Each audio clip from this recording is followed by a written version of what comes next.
Are they yours? No, they're Eric's. He's been cooperative with me though. See. Yes. Yeah, that's fine. Let's take them off. Hey, we're gonna take them off. You're gonna be cool? Oh gosh, Yeah. Okay. I don't know you. I don't know nothing about what's going on. I know. You have my absolute word, sir.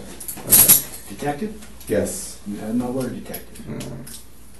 Is your watch here? Is it a smartwatch or anything like that? No, it's just Okay. Timex. No smartphones, no nothing.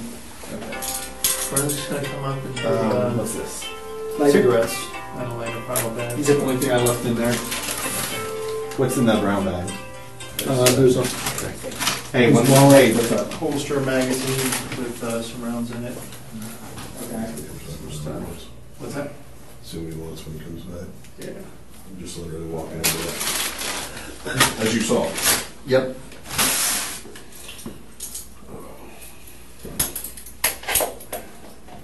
Okay. Alright.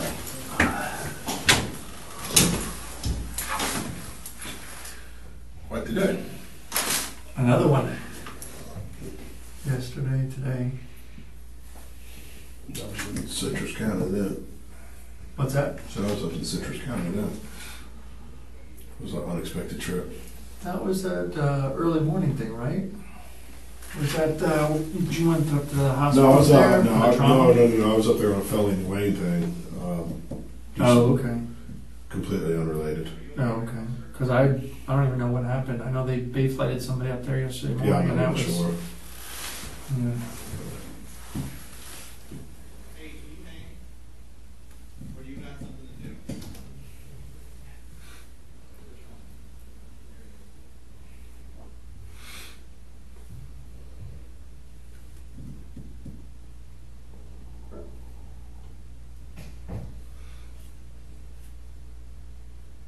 Thank you for being very professional. That's what I get paid to do. And that's just me. That I was going to say, that's not paid. It's just the way I am. Yes, sir. There's no reason to treat you any different. Fair enough.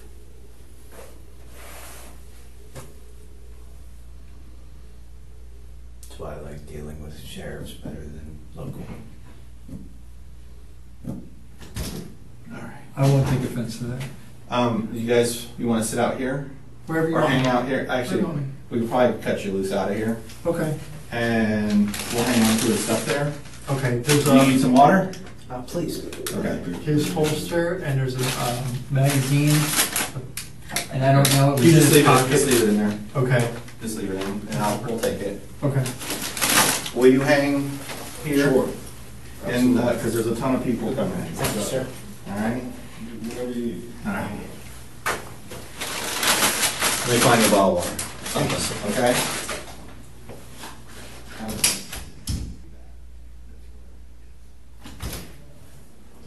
Here you go. Thank you. Welcome. Anything else right now? No. All right. The same type. We'll do this as quick as we can. Okay. Thanks, sir. Yes, sir. See, you're holding your arm. Is it hurt or something? Yeah, it's starting. Everything's starting to get sore. Where it hit me from behind and, No, and I where I don't- landed. That's all. Everything's. Is starting anything to get sore. broken? No. Torn? No. Okay. All right. Just scraped up. Okay.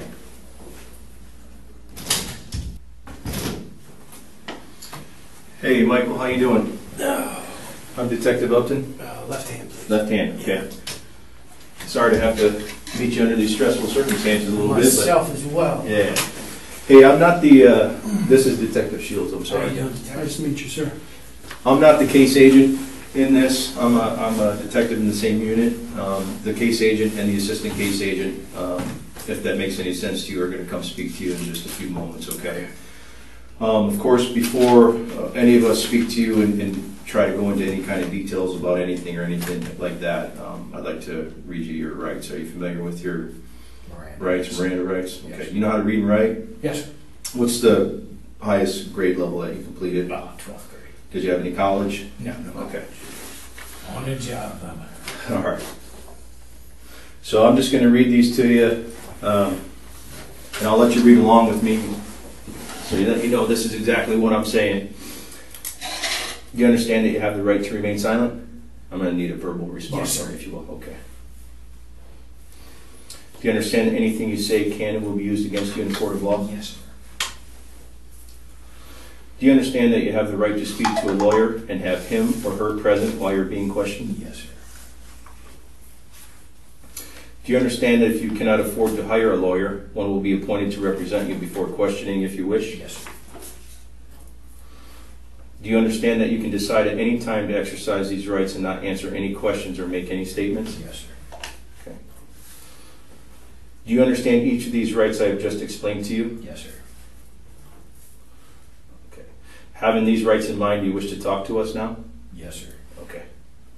I'm going to have you initial each one of these that you verbalize yes to me, best you can there. No problem. Okay.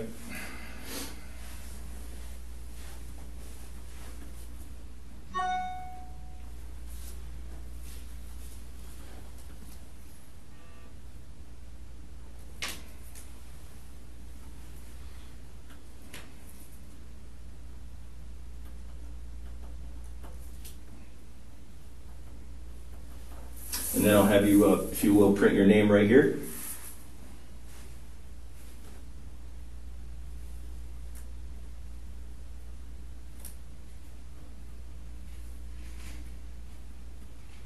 And yeah, signature right there, if you will.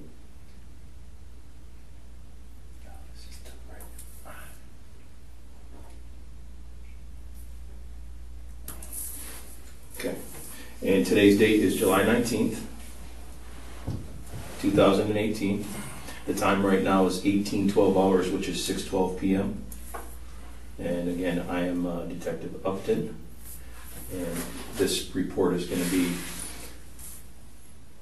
SO 18-225-724. Okay. The reason we wanted to do that first, you know, of course, we don't want to talk to you about anything. And again, the case agents are going to come in here in just a few moments. It's my understanding that your vehicle was still. It's not a problem. It's at the store. Right by my house, so Okay. that's fine. Okay. We have it all cordoned off. It's safe and all that kind of stuff. Yeah, I'm not worried about that parking lot, really. Okay. I never have. That's my store. I go in there every day. You guys just live right around the corner. Right around the corner. Okay. Would you be willing to give us consent to go inside your vehicle and just for documentation purposes and that kind of thing? Shit, yeah, go ahead. Okay. Yeah. I have this form right here.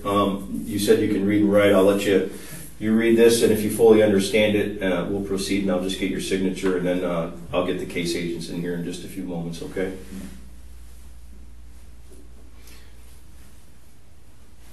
You okay with that? Mm-hmm.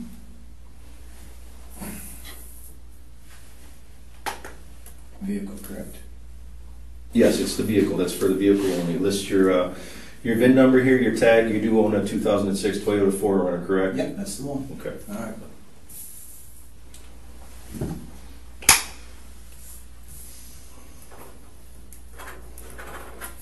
Will you witness that for me, please?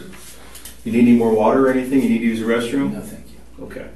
All right, just be patient with us, and we'll get those guys in here shortly, okay? I really All don't right. have a choice. Okay, thank you. No problem, thank you.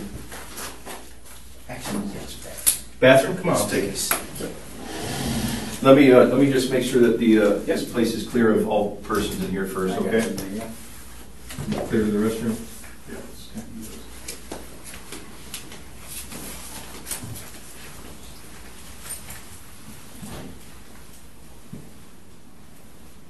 Entirely okay? Yeah, no problem. It's gonna be two other guys, not quite as handsome as me, but they'll be in here in just a minute, okay? Don't let them hear that.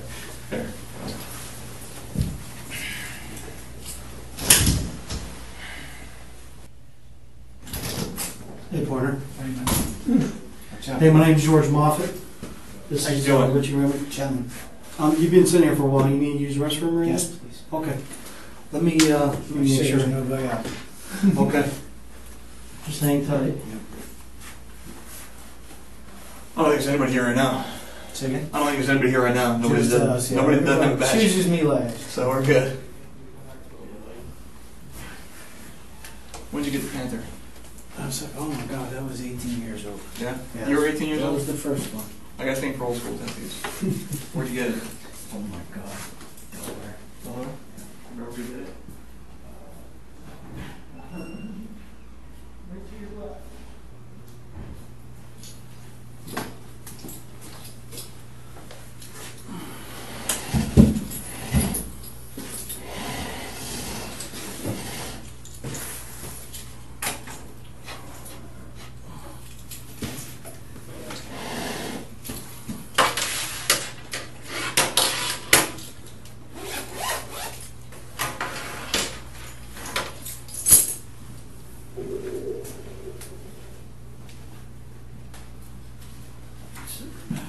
You got enough water and everything? Yeah, I'm good, thank you. Mhm.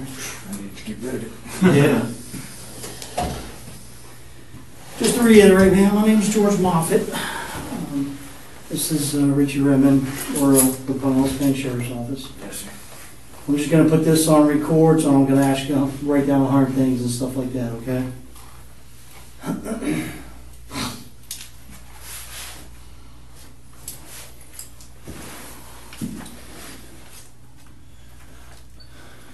All right, we're just here at the Pinellas County Sheriff's Office North District Station.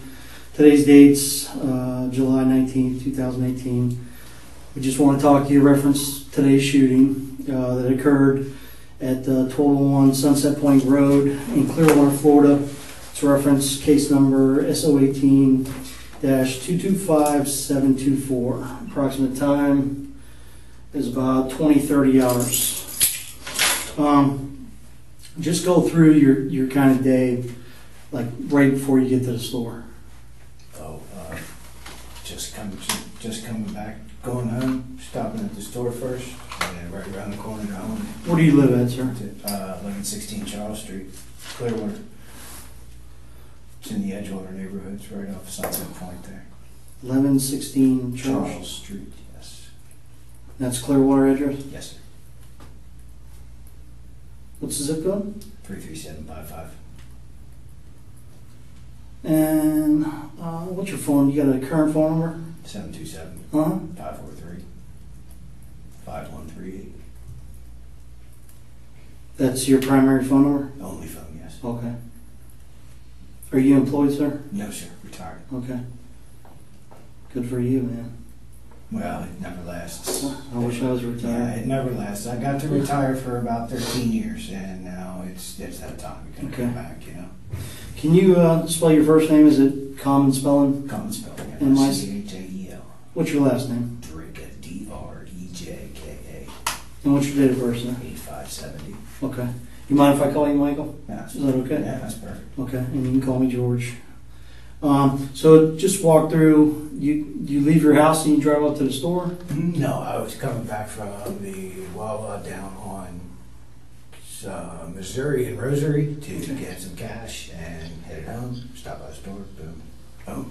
Okay, so you get to the store, tell me, kind of walk me through what happens. Well, I park my car, and that's my store. I'm there every day, plain and simple. And every day there's somebody pulled in the handicap spot there, just waiting on somebody. Okay. So I have a pet peeve about it. Sure. I said, do you mind, moving? There's a spot next door, and there's spots out front. I said, do you mind moving and waiting on somebody? And So there's plenty more spots and there's stuff. plenty more spots, yes. And she took that as an affront that I would speak to her that way. Started getting a little, yelling, and then of course. So you walk up to her car? Actually, I was walking around it. Oh, okay. Okay, because I parked here, she was here. Okay. Okay, so I just checked for placards, plain and simple. And she inquired about what was going on. Okay. And that's when I told her, about the handicap spots. What did you tell her? I said, it's not very polite to park here when there's other people who need to use this. She says, is it affecting you directly? I said, if my mother-in-law rolls in, yes, it will be. So, there's nothing, there was none of that between us at all. Okay. No, nothing. Just heated words, that's all. About Okay. how I was speaking to her, I guess. Okay. She said, what do I have to do to get my man? I said, well, what's going to happen then? And a little more arguing back and forth, and I never saw what hit me from She was the driver of the car? She was in the car, yeah. She was Okay. the only person in the car. All right. That I know of. You didn't see anybody else on the car? Tinted windows, almost dark, Okay. couldn't see through. All right. So you guys are talking? Yeah, exactly. She's out of the car by this time. Okay. Standing next to it, that's all.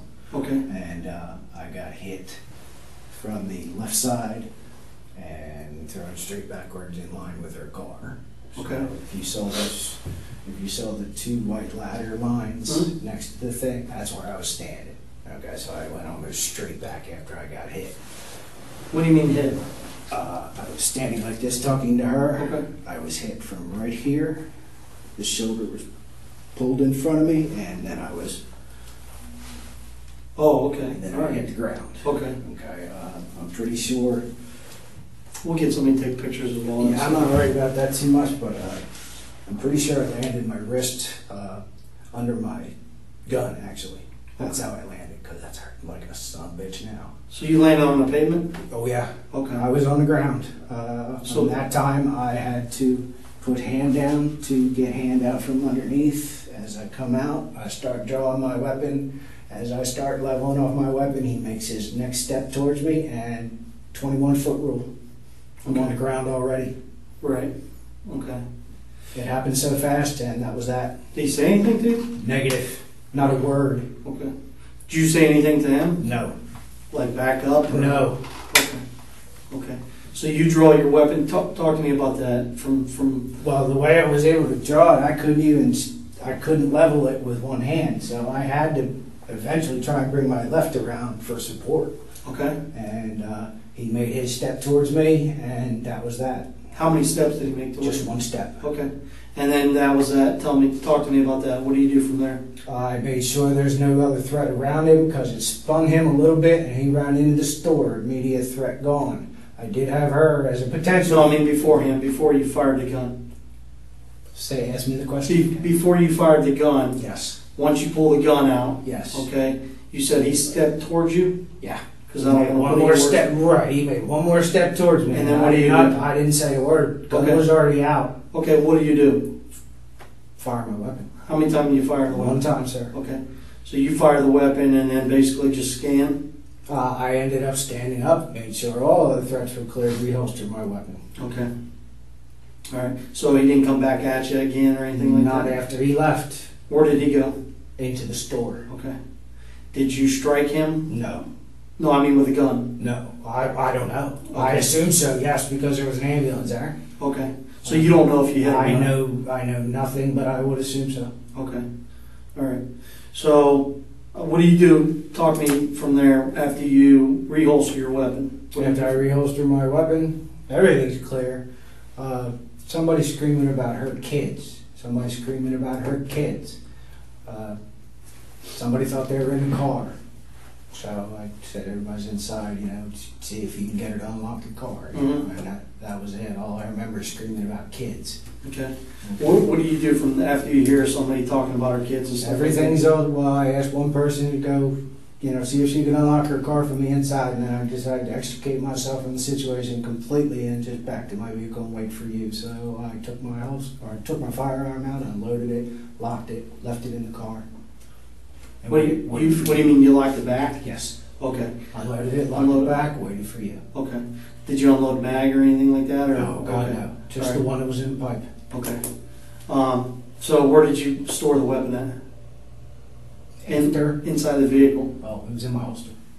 Okay. Where did you put the gun at? Though? Right on top of the center console. Okay, on top of the center console.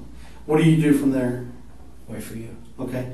Do you make any statements to anybody? Negative. Okay, on the parking lot? Other than telling people it's probably not a good idea to be in here right now. Okay. Customers pulling in now. I spoke to no one else. Okay. All right. Well, I did inquire if he had his cameras on because I know he's got 9 cameras in that place. You inquired to who? The clerk through the door. Okay. I'm pretty sure he was on the phone with someone. Okay, so did you make contact with him? You walked up to the store and make contact? I walked up to store through the door, Okay. and he nodded yes. And Okay. that was the end of that because I really want somebody to look at those tapes. It should Okay. have everything. Okay. I'm sure they do. So after all this happens, deputies show up, I'm assuming? Oh, yes. Okay. Talk to me about that. What happens from there? Procedure, deputy, identified me. I identified myself. Okay. And from there, it was straightforward. Me on the ground, handcuffs. Okay. All right. Did you have contact with deputies here or detectives when they brought you here? One say they came in, got some quick information, and asked me if I needed any water, and I haven't Okay. seen anybody since. All right. Did you talk to? I think they read your rights and stuff like that. Yes. Okay. So you've been advised of your rights. Yes. Okay. We're gonna kind of slow it down a little bit and kind of, because I'm gonna be asking specific questions about the incident. And again, just like you were, just be truthful with me. No trouble there. And just because we got a kind of dot our I's and cross our T's, exactly what happened. I know you kind of went through it a little fast or whatever, so we're going to just go back a little bit. Is that okay? Whatever you need All right. to do, brother. Appreciate it, Michael. So you get to the store. Yes. Where do you park your car? Directly next to the last parking space. Do you know north, east, south, west? Facing south. Okay, so your car is facing south. Yeah, it'd be in the front of last store in the last spot. It's kind of furthest to the west, right? Furthest to the west. Okay. Correct. And you're pointing front to the front. You okay? It just twins it. That's all. Okay. So you're pointing to the front of the store. Your vehicle. Yeah, south. What type of vehicle do you drive, sir? 06 Toyota 4Runner. Okay. What color is it? Silver. Okay. Which All right. So you park there. You exit your vehicle to, like you normally do, go inside the store. Sure. You always park up front like that? Sometimes I'll park inside if there's nobody. Okay. On the west side? There's 2 parking spots down past the handicap spot right there. Okay. Sometimes Like nobody by uses the it. bathroom area? You got it. Okay. So you exit your vehicle, Mm. right? Like you always do, and you're getting ready to walk in the store. Yeah. And what do you see from there? No placard on the front of the car. Because What- I have to walk by the car to... So you approach the vehicle? No, front of the vehicle, yeah. Okay. And your intention's on walking around the cars to look for placards? Always, yeah. Okay. Where do I you usually normally take pictures if there's, Okay. You take pictures if you don't see no placards, or Correct. you take... Okay. Where do you normally look for placards? license plate, windshield, and the front. Okay. See if there's a front license plate or anything. When you approached the vehicle, was the driver... Did you make eye contact with the driver? I couldn't see the driver. The windows are so dark. Okay. I didn't know anybody was in the car. Right. Truthfully. So her window wasn't rolled down? No, The not driver's at the side? time, no. Okay. So you start walking around the car? Yeah, I walked from the front to the back and then just back up again. And Okay. I took no pictures. I just, Sure. assumed would go and keep going. But then the window came down. Was the car running? I couldn't tell. It's so quiet. Okay. These damn cars. It doesn't sound anything like mine, which Alright. is like a. So then when you come back around, is the window rolled down at that point? No, Or- only after I get back up in front and she on my way into the store and she asked me, So she rolls her window down? Yes, sir. Do you make verbal contact with her first, or did She she made verbal contact with me first, and Well, I sir- explained what I did. She asked me what I was doing, of course. Okay. And So she asked you what? What are you doing? what are Walking you around doing? my car? Yeah, I And said you said- I'm looking for handicap placards, Okay. And then it ensued with, well, what's that matter So- to you? okay. And, So when she rolls her window down, she says, "Hey, what are you doing? How far are you away from the car?" to the front of the car.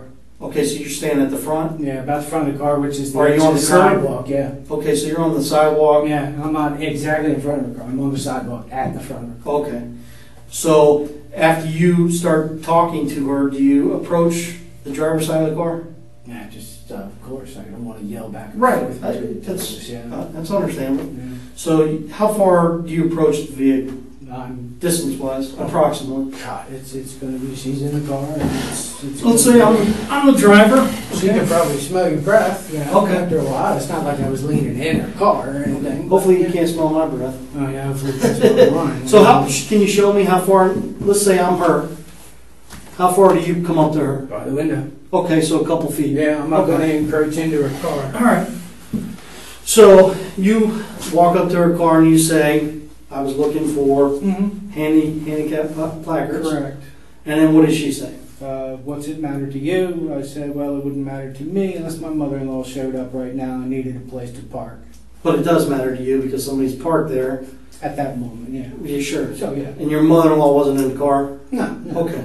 She asked me what was the matter. I gave her a hypothetical. Was there anybody in the car, in your vehicle, No, that was just me. that's disabled or anything like No, that? no, Okay. So you tell her if my mother-in-law was here. no. Right. Okay. That's the way she was leaning. Yeah. Right. That's all. So Okay. I gave her an example. Was she a little heated? Very. Okay. So you guys start having a discussion back Yeah, a and little forth. heated discussion back and forth, definitely. All right. So tell me a little bit about that. That's exactly about the same thing. We're going back about the I know, but same exactly what was said. I couldn't even. Oh, the thing I remember her saying is, "Do I have to get my man?" And I said, "Well, what's that mean? Are we going to fight?" Okay. Well, But I guess so was her answer. Okay. What were you saying to her though? It's all about the placards. Okay. That All you don't about have the spa- placards? No, all about the space, not the placards Okay. per se, but the space. Did you ask her to move? Yeah. Okay. Did you say, hey, I'm gonna call the police? No, I did not say that at first. I'm going to bring that up. I Okay. thought a simple courtesy would do. So you asked her to move? Courtesy, yes. Okay. And what did she say? Who are you talking to me like this? Who do you think you are? Okay. Kind of mind your own business? You got it. Okay. Did she say mind your own business? Because I don't want to put No. words in your mouth. Okay. So basically, you guys have a heated conversation, right? And you're standing that close to her car, and she mentions her man, because again, No man in the car. I don't know of any man. okay. Whatever. All I hear is it mentioned. Do you want me to get your man? That's exactly what she said. No, she said, do you want me to get my man? My man. I'm sorry. Yes, that's So- exactly what she said. Okay. Let me ask you a question, Mike. At any time and point, because we all know parking in a handicap spot without placards is illegal, correct? Yeah, but that's not why I ask people. I can't. Sure. Right. And I get that. But at any time and point when you saw the vehicle, you checked the vehicle for handicap placards? Of course. Okay. You didn't see no handicap placards? At any time and point when you noticed that, why wouldn't you pick up the phone and contact law enforcement? There it is. Here she comes. Wait a minute. Nah, I can't even remember what she said there. Okay. Because all we were having was a verbal argument Okay. between two people. Right. I didn't know about a third person. Okay. I was literally blindsided Sure, and and why would you? tackled to the ground. Right. But wouldn't it be best, you think, to call law enforcement and say, hey, there's somebody illegally parked? It's not going to help. She'll leave. Okay. Well, she may not They know. always do. Well, she may not know that you called if you walked away, right? True. Very true. I mean, But this was an argument. I'm not putting words in your mouth. I'm just No. I'm asking you, a question. So you agree with that? Yeah, with the woman. Okay. So you guys are bickering back and forth.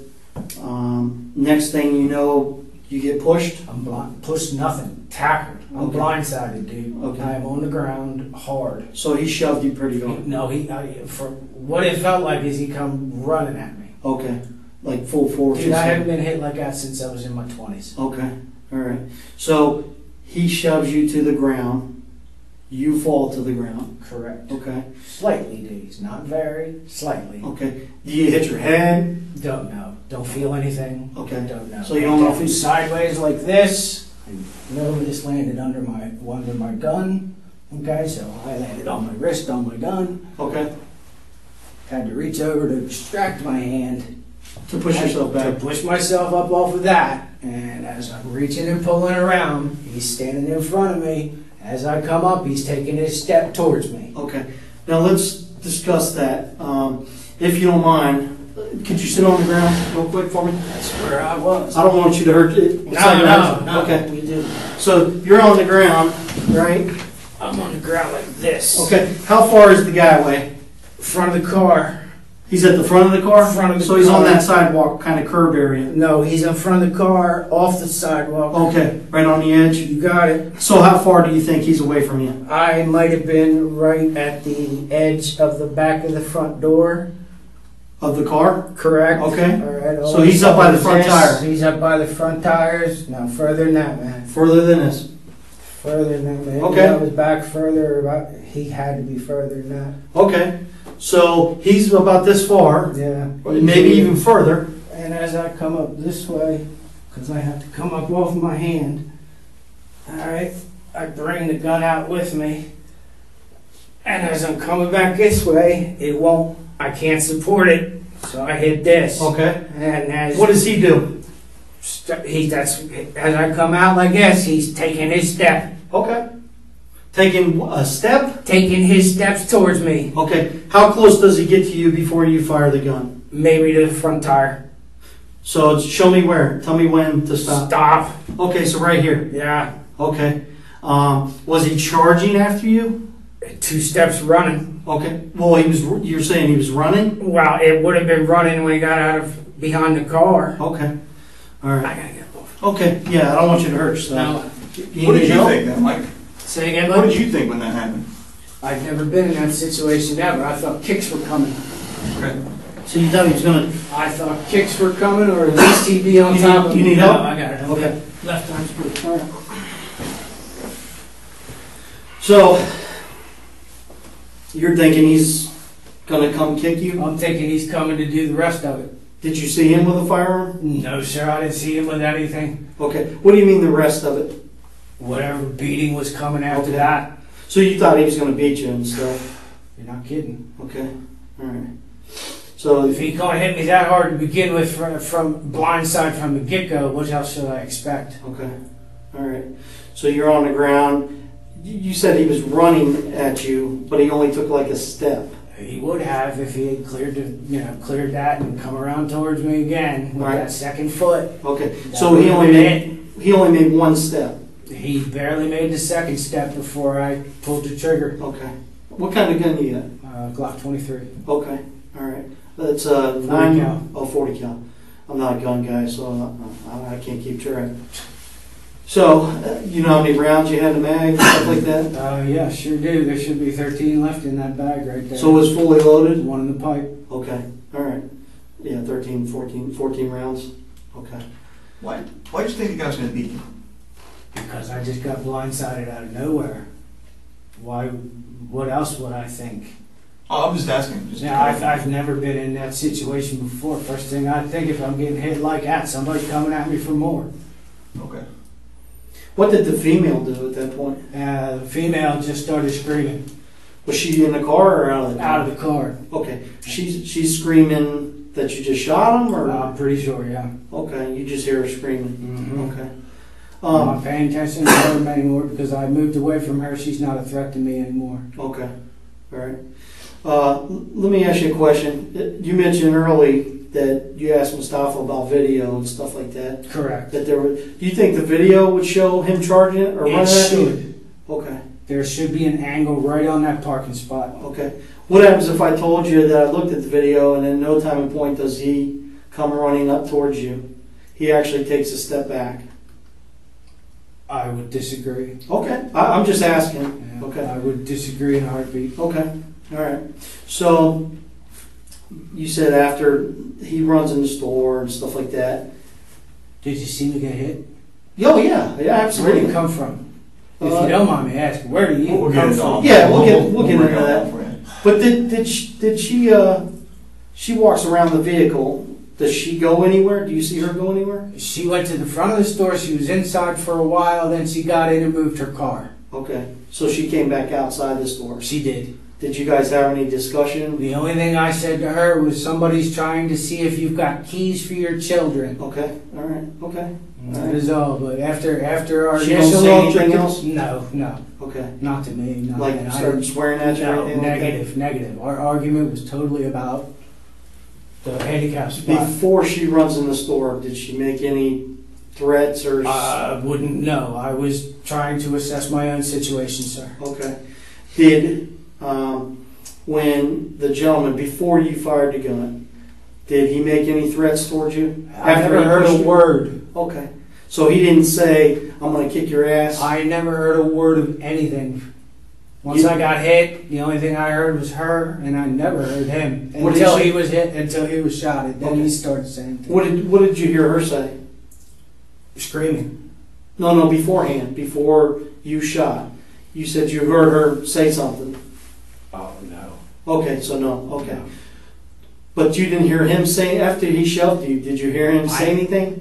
Just pain, which is why I assume he was hit. Okay. What do you mean? Can you explain? Ow.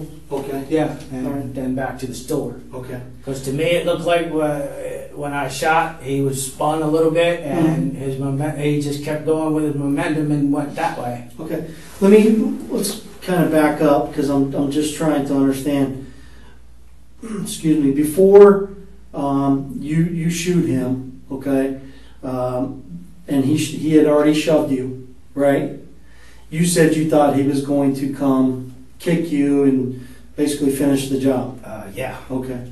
Did you hear him make any statements? Negative. He never made a word. Okay, until like I I'm fired. coming to Never said finish. a word until I fired, but then he never said a word when he dumped me either. Right. So you never said, what No, the hell, sir. dude? Okay. So you guys don't have any type of... I barely even saw the man.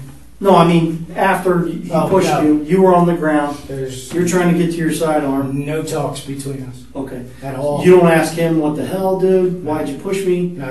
No, He doesn't make any statements, I'm going to come kick your ass? no, negative. Okay. Didn't say a word to me. So he made no threats that he was going to come finish his job? It was an assumption, definitely. Okay. So you just assumed he was going to come do that? Any smart person would. Yeah, I mean, okay, I get it. I understand it. So, and then you shoot him just one time, correct? One time, sir. Okay. Neutralized. And then That's he just neutralize it? Neutralized, and then that's it. There's no reason to What do you mean? Can you elaborate? What do you mean neutralize? neutralize the immediate threat. Okay. And then that's it. No reason to go overboard anyway. Sure. Okay. I get it. And then he runs in the... I shoot to save my own ass, and that's that. Okay. And then he runs in the store. And then by that time, fire rescue. Everything's right. Okay. Everything's going You on. unload your gun. You have contact with deputies. Correct. How often do you go to that store? You said Every day. every day. Okay. Do you ever have any type of issues with people parking in that? One till them. That's it. Okay. What can you kind of talk to me about that? Oh yeah, that was a business, a big old septic truck parked Okay. there. How long ago was that? Many weeks. Okay. Don't know. Like a month, maybe. Yeah, many weeks. Okay. Can you kind of talk to me about that? We had an argument. What's that? We had an argument So- because he didn't like me walking around the truck taking pictures too. Where was the truck parked? In the handicap spot. Okay. Septic Was it- tank truck. Facing the store as well? Basically the same as the Same young thing. lady's car? Except his was easy. They're a local company. Sure. All right. So you walking around the vehicle Yeah. doing the same thing? Just took pictures that time. Okay. Then he got out and confronted me. Okay. Talk to me about that. Wanted to come at me. Wanted a piece of me, of course. Did he say that? Yeah. Then the boss, then I called his boss, and then that was over. That was it. Anybody make any threats? Kick your ass, motherfucker, you know. Right. Okay. Did you say that back to him? Like, There's no reason to. He's about 4 foot taller than I am. oh, Jesus. So you said local company. What do you mean by that? Double A, they're right up in Dunedin, Okay. and their drivers do that on more than a few occasions. They Is the phone number on the side of the truck? Sure is. Okay. That's one of the bad things about putting a phone number on the side of your Yeah. truck. You That's took- why it was called. Did you take a picture of the phone number or something? Yeah, Okay. definitely. All right. So you called the company? You Sure said. did. Okay. Talked with the boss. All right. Yep. What did you tell the boss man? Told the boss man where his truck was parked, all this, and how his employee was acting after I took pictures of it and such, and that was that. He said he'd work it out with his man. I said, fair enough. Okay. Any discussion about you having a gun or anything like that? I didn't know, God, no, there was no gun shown. Okay. Did you have your sidearm on you at I that? always have my side. Okay. You got a CCW, I'm assuming? Correct. Okay. All right. There's nothing wrong with that. No, I'm just asking. I've been Okay. carrying my whole adult life. Yeah. I Learned mean, to I shoot kind of. before that. Sure. I don't blame you. Do you go shooting a lot? Not anymore now. Okay. When was the last time you went shooting? Years. All right. What kind of firearms training do you have before you got your CCW and started Well, shooting? besides hunting, my father was a state cop for 20 years, so I've had to drill. Oh, yeah, about you. You personally, what kind of Yeah, training you had? I trained with my dad a little bit, and Okay. I trained with other cops at the range, but as far as formal training, no. Any prior military, anything like Oh, that? negative, negative. Prior law enforcement? I wasn't allowed to be a cop. He said he'd break my arm. 20 years of shift working bullshit. Your dad said that? Yes, sir. What kind of drills did he run you through? 1, 2, 3, 1, 2, 3, 1, 2, 3, reload. You know what I mean? You ever practiced from your back or anything like that in the past? From my You ever left. practiced shooting from your back in a position where you're on the ground or? Oh, I've practiced sitting before. I've never practiced laying on my back. Okay, But I knew sitting would always come into play at some point in time. all right, Besides the fact I was a driver for Uber, so okay. I've never been on my back before. No. All right. Let me ask you a question. You had mentioned that you go to the store all the time and You had that one incident with the septic company. Any other incidents prior to that? You ever have any discussion with the owner of the store? Yeah, he saw me that day. No, I mean about these handicap, somebody parking in a handicap spot. Yeah, I talked to him the day of the septic. Okay. Yeah, we were both Was that Mustafa? Is that his name? I don't know his name because there's another guy too. And Oh, I can't okay. keep him straight. What did you tell him? Same thing. He saw it parked out there. I gave him the phone number, and you could see the company logo on the side of the truck. Okay. That was that. There's no reason. He doesn't have any reason to come out and stop people from parking in his handicap Did you- spot. You know what I mean? Did you ever have a discussion with the owner and stuff, saying, "Hey, you guys need to enforce this"? No. Okay. That's his prerogative. Well, I know, but I mean, clearly there's an issue with people parking there, wouldn't you say? Oh well, yeah. Okay. I'm not always there. All right. I'm So, not trying to get in arguments with people either. You know what I right, mean? absolutely. But when they see me doing stuff like that, they automatically think, "Hey, what's this guy trying to do? Fuck me?" Right. And Wouldn't you think that a little bit? If somebody came take pictures around your car? well, that's exactly what I'm trying to do. Exactly, but if somebody came take a picture around your car, you'd probably think the same thing, right? And I'd ask a question first instead of going with the mouth. Well, let me, I know better. Let me ask this: that parking space, and this is just that parking lot in particular. There's actually other like empty parking spaces that are probably closer and have better access to the front door. That's the only one that has access So- to that ramp. In this particular situation, though, if somebody can park right next to the ramp, walk around to it, does it really matter all that much? I'm not sure where this is headed. What's this I'm got to do just with curious getting as to hit from whether or not behind? it's worth an argument over the parking Yes, space. yes, I think it is. Do you? Yeah. All right. I mean, wouldn't you, instead of an argument, because you Not just... an argument if you, Right. you know, A discussion. agreeing with what he just said. That's Okay, all. but don't you think, instead of putting yourself in that type of circumstance, that it may escalate? Because people are crazy. I mean, right? You have road rage incidents, you got people getting shot all the time, all kinds of stuff, right? Isn't- So, hear me out. Wouldn't it be best, instead of putting yourself in those circumstances, to contact law enforcement and have a deputy come out there, or Clearwater Police? Well, Clearwater Police and I don't get along. We have some Fourth Amendment issues. What is that? What do you mean? Clearwater Police illegally searched my car. Well, Okay. you know. How long ago was stuff that? back into- last summer. Okay. Yeah, So- they took it upon themselves to go through my glove box when all they had to do was replace something back in my vehicle. What was that? My firearm. Okay. So they took your firearm out of the vehicle? Always. Okay. All right. But again, back to the question, wouldn't you think it would be better, instead of putting yourself in that type of circumstance that could escalate? Okay, what does this have to do with I'm just asking. I me mean, being on my back and... that does. You told me you were on your back and stuff, but I'm just saying, don't you think that it would be best to notify law enforcement? You said you don't like to argue. You said you don't like to have confrontations. Wouldn't it be... Point taken, but Okay. we're straying a bit off course, I think. No, we'll get back to that, but I'm just asking you a simple question. Do you think it would be best to call law enforcement and have them address that issue? You'll never make it. Okay. Because the person what? Will They leave. Okay. They'll never make it. All right. So it's... Unless you guys are literally parked there, do you really think Sometimes you're we are, gonna though. make it? Sometimes we're Right. real close. Right. But you're not going to drop an important something for... Sure. Okay? Why bother you with stupid things like that? Okay. I'm sorry. I'll ask I'm not after being a justice kind of guy, but when I just say something to a person about being parked there, I don't expect it to go where it went. So that's why you don't call, because by the time you call, Always, man. they'll be gone. They always are. Okay. I'll ask a related question though. When you take the pictures, what are your plans with the pictures? Like, To show his boss. What's the purpose in taking? That's for pictures? his boss. Do you take pictures of other people's cars though? No, actually, Like if no, you just see- if you see cars- commercial. I didn't want to take a picture of their cars. No reason to. I'm not going to turn them into anybody.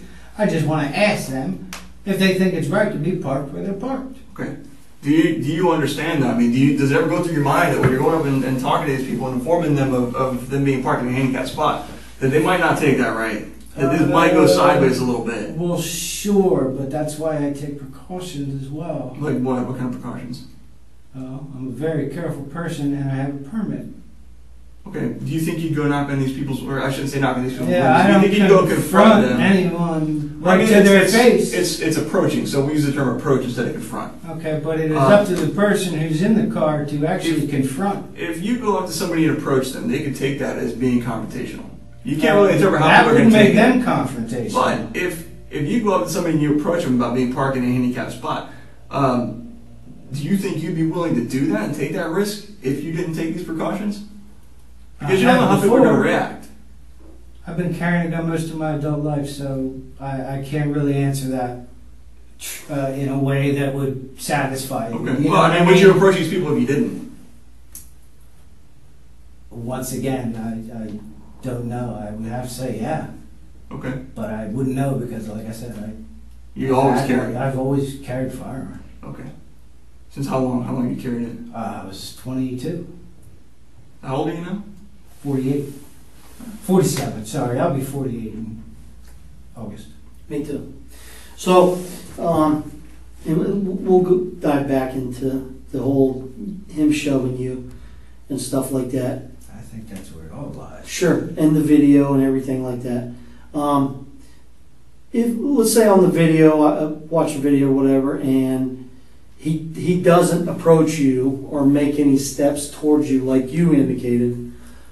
Exactly what I saw, though. Okay, so you saw him come towards you. Yes, sir. Okay, what happens if he didn't come towards you? Would you still Hell fire no, around? There's no reason to. If he's retreating, then I don't need to use my firearm. What if he's just standing still? Still don't need to use my firearm. All right. Did you see, when you saw this guy after he pushed you, did you see anything on his face? Did you see any facial expressions or anything? Negative. All No. I saw was a man trying to do me. What were his hands doing? Did you see that? I have no clue. Okay, Were you able to see him? Were you able to see the guy's hands? I didn't see his hands per se, and I didn't see his face at all. I Okay. don't know what he looks like. Could you see his legs, his feet, anything like that? I might have seen his legs. I know he was a black guy. That's it. Or Okay. maybe his arms. I'm not sure. Could you see anything that he was doing other than... Oh, watching his feet, watching his hips. All right. So if he was standing still, you would have seen no reason to No, pull sir. that trigger. Okay. If he hadn't have twitched, I never would have pulled that when, trigger. When that gun was out, did you make the decision to shoot when you pulled the gun out, or was that Negative. decision made afterwards? Negative decision I made as soon as he moved. Okay. Did you remember having time to think and process No things? time to think. But you As hadn't soon as made... that gun was out, the twitch goes. That's it. Okay. But you said you actually pulled the gun out before you made the decision to shoot, right? I'm not pulling it out with the intention of pulling the trigger. Okay. Okay, Now, if I come up on target and I need to shoot, I'm shooting. If you would have pulled that gun, between the time you pulled that gun, if you would have been on your back and you pulled that gun and you had it on him, if he would have been standing still, do you think that trigger would have gotten pulled? No. Did you have time to really look at him and tell that he was coming towards you? The feet said he was coming towards me, and Okay. so did the hips. What kind of twitch was it? The hip twitch. Right foot comes around this way like he's going to come right past that car thing, and that was that. How much time do you think it was between when you pulled that gun out and when you I don't actually know. pulled the trigger? I don't know. How much time did it seem like to you? It seemed like a split second. Okay. All right, Michael. We'll be right back. You got to use the restroom or anything? No, I'm good, thank you. You need more water, partner? Okay. We'll be right back. All right. We gotta look at a few things and see if kind of place them together with what you're telling us, all right?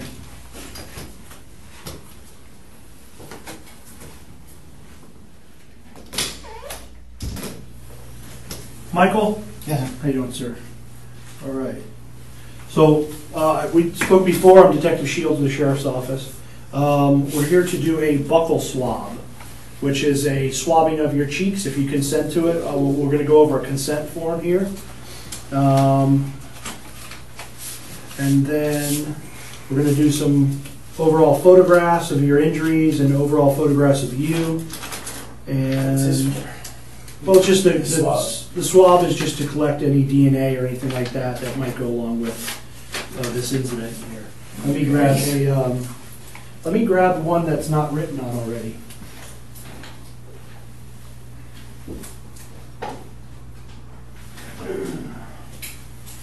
Do you have one? No. Yeah. taking my DNA? Why? Sir? You need to be taking my DNA? Why? Well, I'm going to go over the form with you, and if it's a consensual buckle No, I was swab. just curious. Yes, sir. Just because you're involved with this incident, we want to see if there's any DNA that comes up with matching on the gun or what, you know, all that good stuff. I hope not. That was a Dover, Delaware cop's gun. Sir? I said, I hope not. That was a Dover, Delaware cop's gun. Oh, really? All right. Excuse me for one moment. Let me make sure.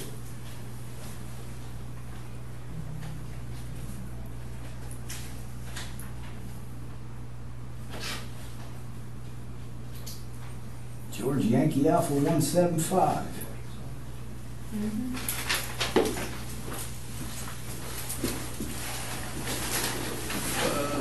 The other gentleman left that here. Okay, thank you. All right. Today's going to be July 19th, 2018. Location is going to be here at our North District Station. We're going to go over consent for a buccal swab. I, print your name here, agree to provide a buccal swab to Detective, I'm going to put my name in, the Pinellas County Sheriff's Office. I understand that the law enforcement personnel will take this buccal swab of my saliva and have it analyzed. I also fully understand that the results of the analysis can and will be used against me in a court of law. I have been fully informed that I am under no obligation to provide this sample and I can refuse to consent. I, and then know your name, acknowledge that I am freely and voluntarily providing this written consent for law enforcement to take the buccal swab. The law enforcement personnel have not made any threats or promises of any kind to induce me to give this consent. I have had the opportunity to ask questions and consult with a lawyer if I so desired. Having been fully informed, I authorize law enforcement to take my saliva samples, which is the buccal swabs, from my person on or before today's date. If you agree to that, are you agreeing to that? What happens if I don't? You don't, and we don't collect it. Yeah, I don't think there's any reason really. Okay, Yeah, truthfully. so you're, I mean, you already know I'm involved with this. So. yes, of course, but, Which is what you explained that this would be for. yes, sir. So if you already know, then I don't think I need to do that. Okay, do you want time to consult with an attorney? Tonight, that's not gonna Well, be no, I'm possible. not saying tonight, I'm just saying before you consent Oh, I to was it, or always- if at all possible to consent to it. Yeah, I always love that. Okay, so you're refusing at this time? Yeah, tonight, Okay. that's okay. We'll do everything else if there's anything Okay. else. I mean, there's no question that I am who, you know. Sure. So we have at 9:17 p.m. Man, that late. Yes, sir.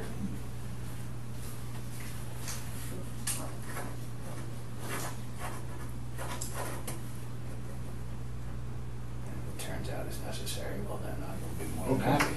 I'm just putting on here that 9:17 p.m. you refused, and I've signed it as a witness and my badge number. Okay? All right. Now we're going to do some overall photographs of you, sir, Sure. and of any injuries that you may have. Okay? So if you stand up right here for me, sir. These are our forensics technicians, forensic specialists that work here at the sheriff's office, and they're going to get some overall stuff.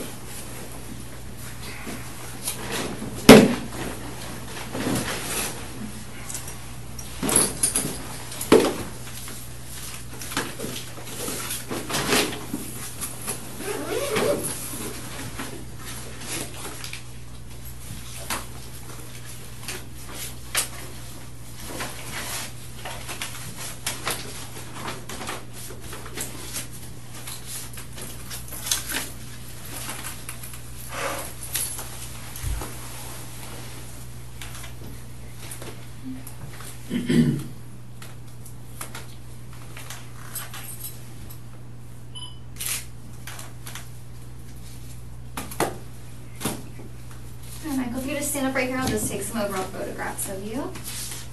Actually, would you, one second, would you be able to put the shirt back Back on? on? Because you had that on at the time. Oh yeah, I If we just did, we can basically take it off. trying to unbutton it. No, so I it looked like a understand. slob.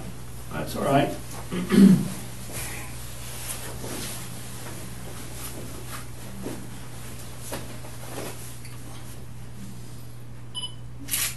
I'm just gonna get one of your face. It's gonna be a bright flash. Okay, now if you turn and face the wall, just gonna get your side.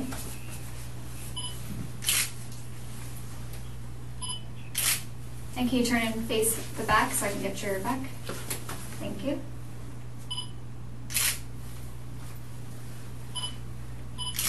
All right, and yep, thank you. Okay, I'm just gonna see, where were your injuries? You had one. You can take the shirt. Yeah, you can take Now, the this is basically it as far as noticeable injuries. Everything else is just muscular and on the inside. Okay, So as far as the only visible one, that's it. okay, you can take your shirt off so I can check this up.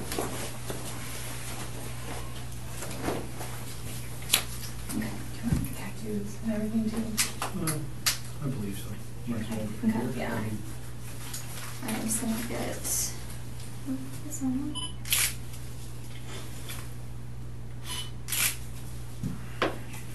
Just gonna put a scale up next to it.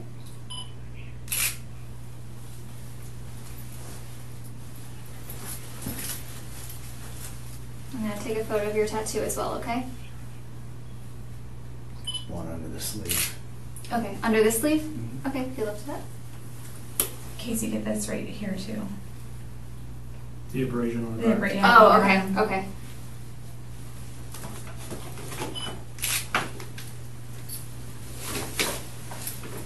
I didn't see this abrasion back here. Oh, something else.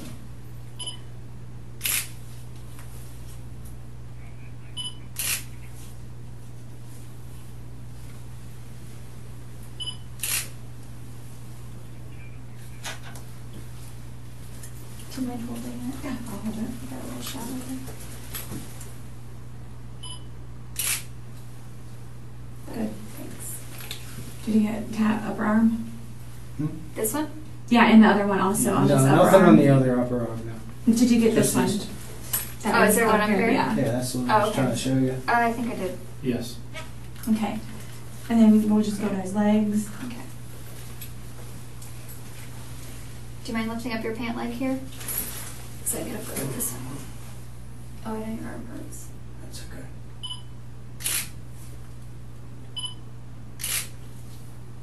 Okay. How it goes together.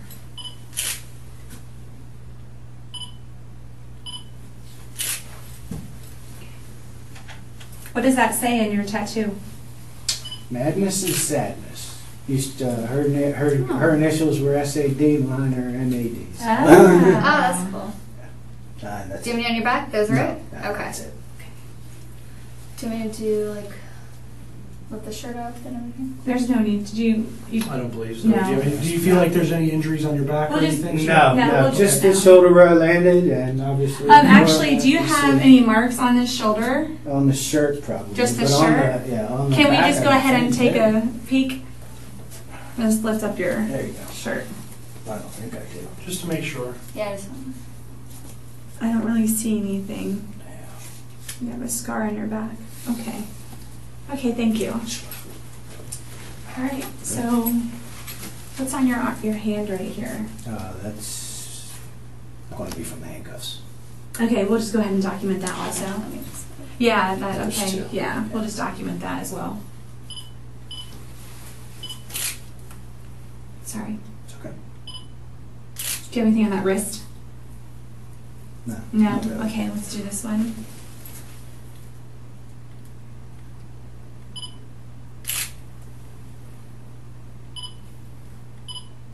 Okay, can you flip it over for us? Oh, yeah, there's a little mark right there. Yeah.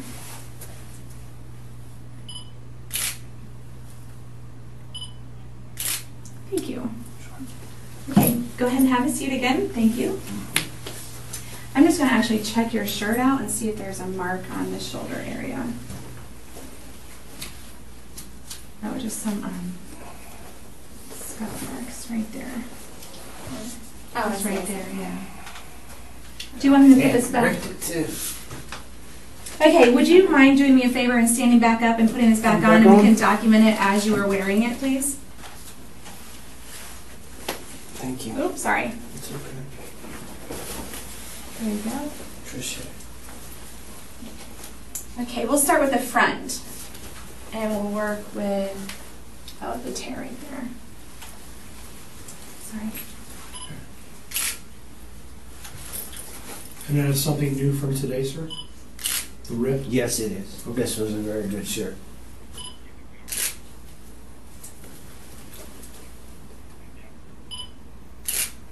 Okay. Alright, turn around. I'm just gonna document the back. Oh, and then his That's sleeve. right, your sleeve. Yeah. Mhm.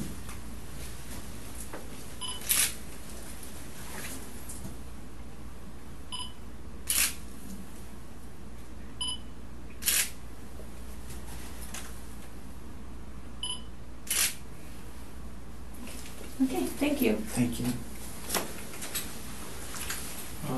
Let me consult with Detective Moffett and maybe take the shirt as any sort Yeah. of evidence. So I don't know if you guys talked about that before. We did, and we also need to do a GSR of the hands. And Michael, we're just going to observe your clothing for any possible blood. If there's any possible blood on your clothing, then we're going to have to collect that as well. Okay. All of it? Whatever it may be. We still need to No, kind no, of I'm all right. consult. Just wondering, that's all. Sure. Yeah.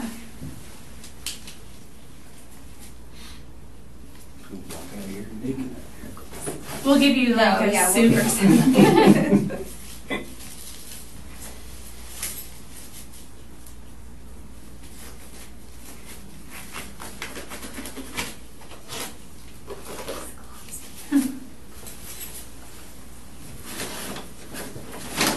Alright, if you want to stand up again for us, sorry. Just gonna, We can just go back against the wall. Thank Yeah. you. thanks. And there's something on his left sleeve to the side. Left? A little dark mark. I saw that, but Oh, ink stain. yeah, that's what I Okay. looked from your pen. Yep. Okay. Can you just put your arms out by your side for me? Mhm.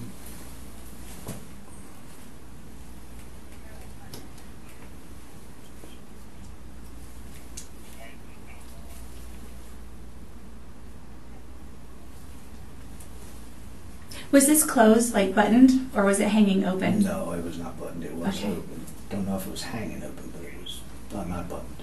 Okay. See a little something right there. We'll get that.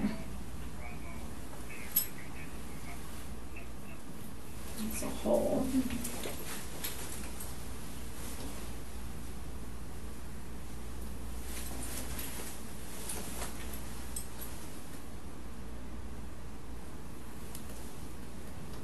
Okay. Could you turn and face that wall for me, please?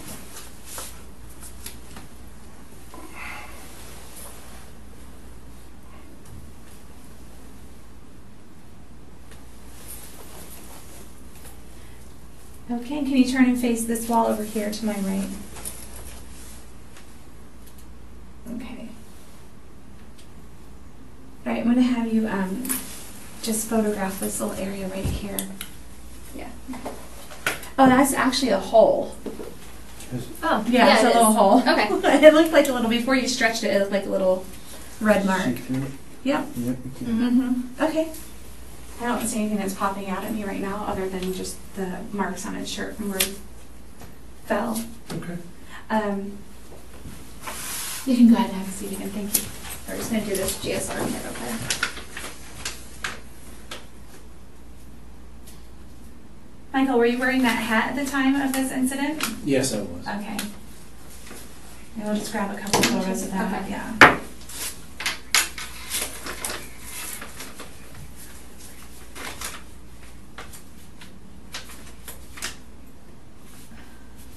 Maybe if I can get this open.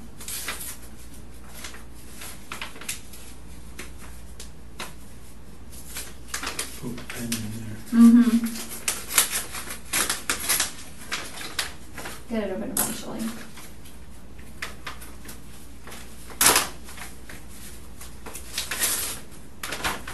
Now I get to ask you a bunch of fun questions. What's your full name? Middle name included. Michael Andrew Drejka. Okay. Excuse me.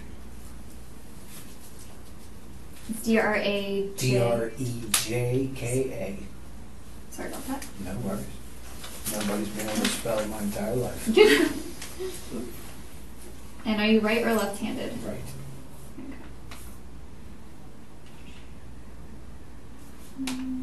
Have you washed your hands since the incident? Unfortunately, they didn't tell me quick enough in the bathroom when I went here the first time. It was a Okay. habit, and I almost got to washing them, but But you didn't? we stopped and just threw the water off my hands. Oh, okay, so there was water on it, but you no soap or anything? Yeah, Okay. just on the inside.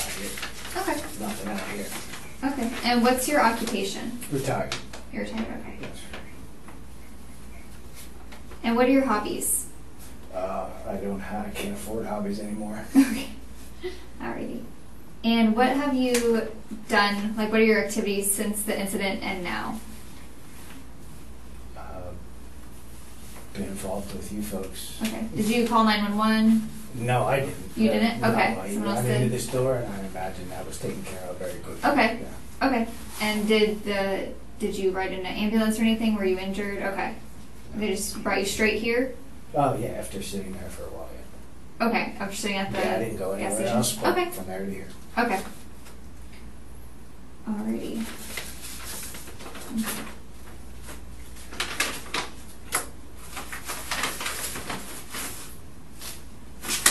Just got 2 swabs. I'm going to do both of your hands. Your right hand first. You just kind of want to hold it up like this on the table. That's better. Okay. I know it hurts. I'm sorry. Just need What that. you gotta do.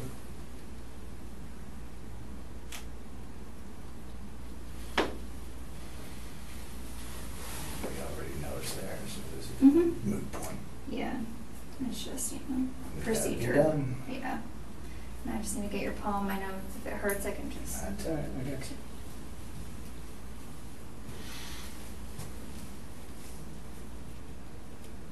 Okay.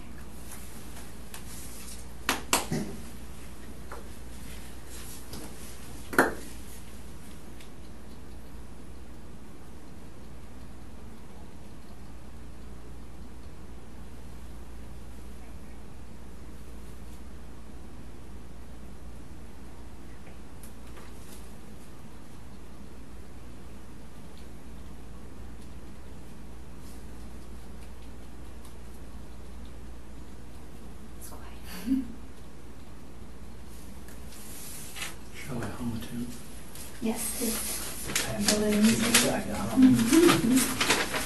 Okay. All right, and we're all set with that. I'm a hat lady. Put your time on there, 21:30. Thank you. You want to check his ass? Yes, Yeah, we're gonna. gonna. Yeah, I'm gonna photograph it. Oh, 21:30, you said? 21. Yeah, 21:30.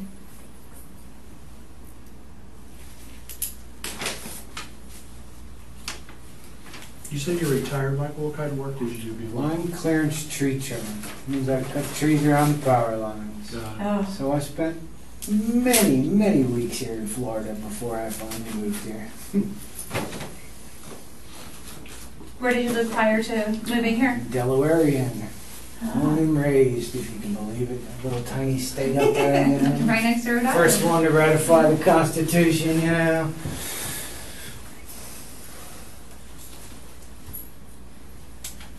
Oh, I turned it on. Tired of waiting for you. Get all sides like the shoe we did earlier. Please, thank you.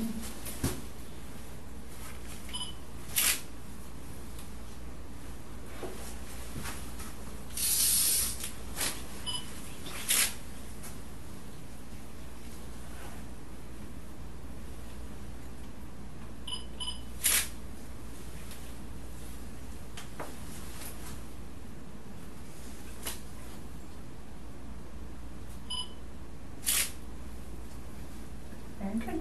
Embarrassingly dirty. Hats are always dirty. Is there a size or anything? No, it doesn't matter. One size fits all. Oh, okay. Just gonna okay. Okay. Very good. And that was a no on the buckle? Correct. Okay. Alright, so we will All right, we're going to step outside. Thank you, Michael. Yes, thank ladies, you. Thank you.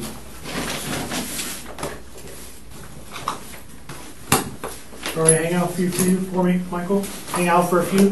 Thank you. Yes. Thank you.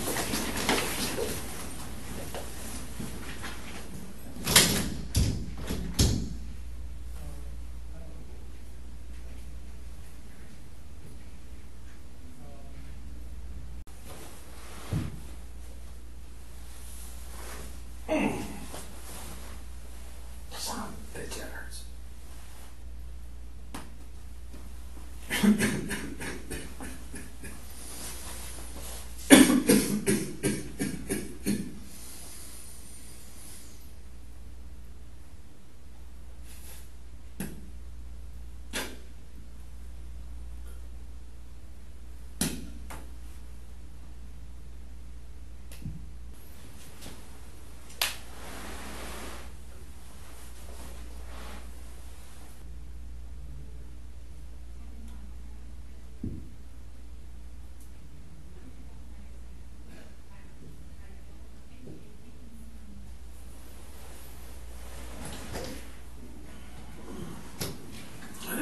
Sorry, man. You good on water and stuff like that? Okay. People were just here, so I've been. Alright. Rockports. You know Rockports went out of business? No. Yeah. Shit. I know, man. This is gonna be my last pass. It's depressing, isn't it? Like, we just want to talk to you, kind of seal up a few things and go over a few more things. Is that all right? Just to go over, just kind of clarify things. Clarify away. All right. If you don't mind me asking, kind of what type of activities do you do? Do you do any like karate or anything?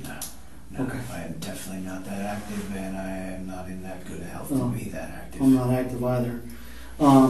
What's your health issues, or you got health? I've got GERD. I've got some breathing problems from my smoking over the years, and that's really about as far serious goes. Cholesterol was serious, but under How long- control. Under control. Okay, well, that's a good thing.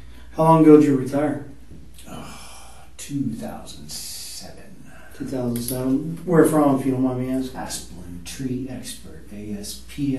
ASPLUNDH. Say that again. I'm sorry. ASPLUNDH. Tree Experts. What is that? If you It's don't mind? Asplund. No, I mean, what did you do? What did you do there? Oh, line clearance tree trimmer. They are the original company that started trimming trees for power companies back in 1928. You're a brave man. You would climb trees and stuff like that?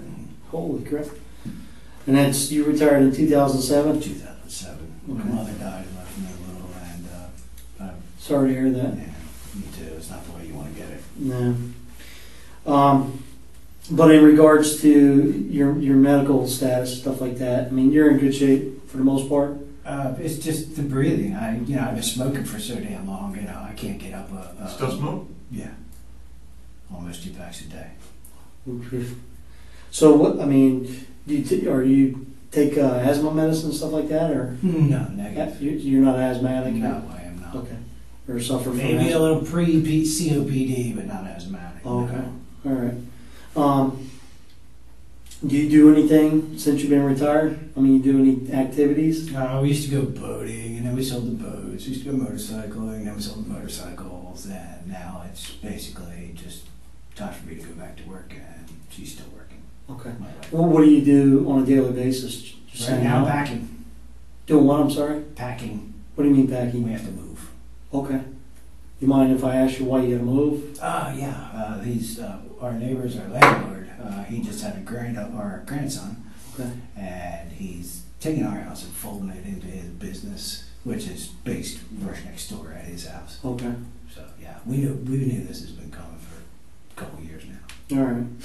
We've been there almost 8 years. You gonna stay in the area, or? We can't afford to. Okay. Yeah, Pinellas County's, It's tough. yeah. Well, we had a hell of a deal, so that's over. We're gonna kind of bounce back to the incident, okay, a little bit. Yeah, keep bouncing a lot. Yeah, I do that a lot. I gotta A have long it. day. No, it's not. So, in regards to the incident at the store, you had mentioned early on when I was talking to you about after he shoved you, okay, and you fell to the Shove ground. me, nothing. Well, I mean, A shove is somebody standing in front of somebody and pushing their arms out straight. This felt like I was run at and tackled. okay, all right. So after he tackles you or whatever, in your words, you fall to the ground, correct? Very cool. Okay, because I don't want to put words in your mouth.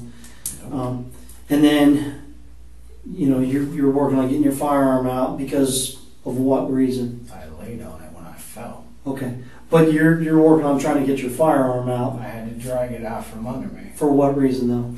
If you had just been blindsided with no idea who was attacking you, would your firearm be out next move you made? Probably so. I mean, I don't That's know. exactly It's hard for me why. to make that. That's exactly It's an why. opinion. Okay. So, No, I don't think You so. thought- That's a training. okay. When you looked up and you see him, what's going through your mind? What's going through my mind is he coming back at me again? Okay. To do what? What did you think he was going to do? Thinking he's going to finish what the hell he just started. Okay. And to you, like, what do you mean? Kind of elaborate a little bit on the finishing. I have no clue because he didn't do anything. Right. I can't elaborate on something I don't know about. What do you think he was going to do? No clue. Come after me again. That's Okay. about it. What he would have done is just pure conjecture. All right. So did you think he was maybe going to get physical with you? Sure. Okay. In a fair fight, you think you can take him? Negative. I do not fight. Never have been a fighter. Never? Never. Ever? Ever. Alright. I didn't even fight in school. What kind of work are you going to go back to doing? It's going to have to be indoor, sales, something like that. Got it. Unknown as far as whatever I can get. Do you still do any activities now or no? Like the boating and stuff like that? No, we have no boats. We have no motorcycles left. All right. Do you go out and do activities or anything? No, we can't. Ride a afford it. bicycle or anything? No, we can't afford it. Okay. I'm at home with my dogs. Did you, when you looked up at this gentleman, I know it was so quick, did you see his physical build or did any of that go through your mind? Medium height person. Okay. So you didn't go through your mind, holy shit, this guy's huge, he's gonna, okay. So Anybody can be anything. Sure, absolutely. Huge has nothing to do with it. Right, no, I agree. Absolutely, without a doubt. But it goes through your mind that he's coming to finish his job. Very correct. Okay. I mean, what do you, finish the job, what do you mean? I'm Finish just whatever he started. I have no clue what he started and what his end game was. Right, okay. I was in the dark about that. So that makes me believe to myself I need a force multiplier because I don't know what's going on. What do you mean a force multiplier? What is that? Exactly what you know what a force multiplier is. No, sir, I don't. If I did, I don't. I really don't. Well, a force multiplier is a sidearm. Anything Okay. other than your hand. Okay. All right, I got you. A stick. Some type of weapon. Force multiplier. Okay. You know terminology that we don't. I learned it from. You do a lot of I reading learned it or- from the. Yeah, I seriously didn't know what that meant. very. A lot of reading? Yes, What kind of stuff do you read? everything. No, but is it like tactical stuff like Oh tactics? no, not specifically. No, and I literally mean whatever I can get my hands on. I read. Okay. About firearms or? No, anything. Okay. All right. I know less about firearms and a whole shitload of other things in my life, but I've always been a reader. What's your thing?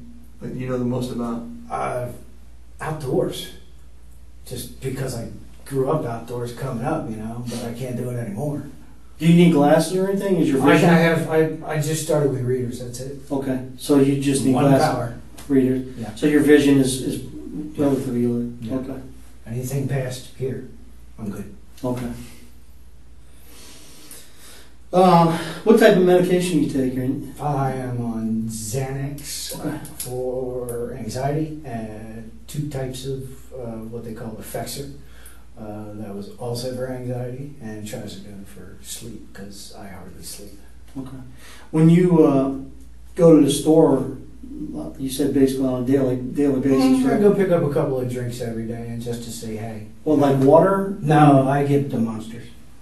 The White Monster. Oh, okay, the energy drinks. Yeah. 2 of them. How many of those you drink a day? 2. Okay. And you just buy Just 2 buy a day? couple. Yeah, it's like the nice thing to do during your day. It's 2 the for- one I constant. think it's like 2 for $4. 2 for 4, yeah. 2 for 4. Yeah. It's the one constant, that you do every day. It's your routine. Sure, absolutely.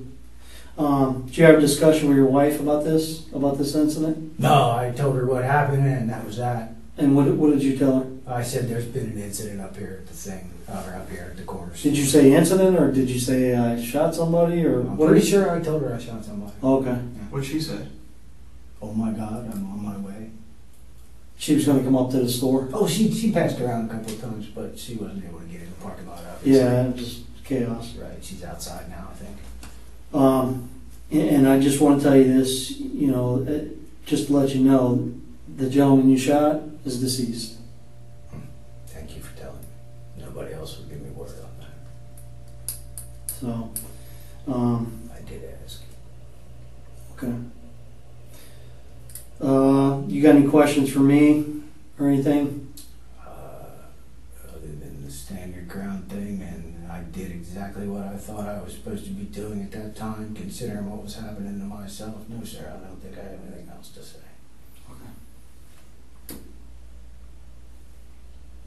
I'm satisfied. All right, approximate time is about 2,200 hours. Interview will be concluded with Michael, pronounce your name? Drejka. Drejka. I didn't want to say it wrong. That's okay, man. My whole life. Doesn't matter. All right. All right, Mike, could you hang on real quick? I'll be right back, okay? Yes, sir. You good? Bathroom, break? Go, man. Appreciate it. Okay, all right.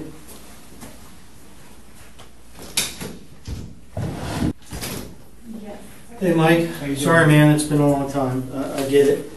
I got no complaints, man. Okay. We're gonna have. Nothing. Here's your wallet back. You want this open? Yeah, it's fine. Here's your lighter. Your keys, car keys. Here's what's going to happen. And again, I apologize that it's been so long. We're conducting a thorough investigation. The investigation is going to be ongoing. Okay, we're not done with the investigation. There's a lot to this, to place all the parts together, review things, and so on and so forth. Video collection, all that stuff takes a while. Okay, it doesn't happen overnight. It's not like you see on TV. Okay. No kidding. Okay. So, however, with that being said, as part of the investigation, we're going to keep some of the stuff, okay, as evidence and process and stuff like that, including your green shirt and your black shorts. Okay. We unfortunately got to take that stuff. We'll throw this on. I can call your wife. She was here. Yeah, she probably would have. She left, and I tried to catch her before she left to let her know, sorry it's taken so long. Well, I'm But, sure she doesn't know a thing about that either. So. Yeah, so you can call her, or I can call her. My phone was in the bag. We have your phone. We're going to keep your phone, unfortunately. To put it in Okay. evidence. What's that? I'm sorry? That's my only form of communication. I get it, but it's part of evidence, okay? How? Phones are huge now. Everything leads back to phones. Everything leads back to electronics. Technology, it's crazy. Any investigation we work, they're huge. You'll get your phone back. We're not keeping your phone, but as of right now, it's going to go into evidence, okay? How long do we think that might take? Hopefully not. Hopefully, That's all. yeah, hopefully a day or two. Hopefully a day or two, and I'll call you and let you know in regards to that. Okay, no problem. We're not going to sit on this for Yeah, that's all I wanted. Thanks, man. You guys already got overall photos of him and Yes, stuff? please can get that shoulder. Step on me, is it? Oh, super cool.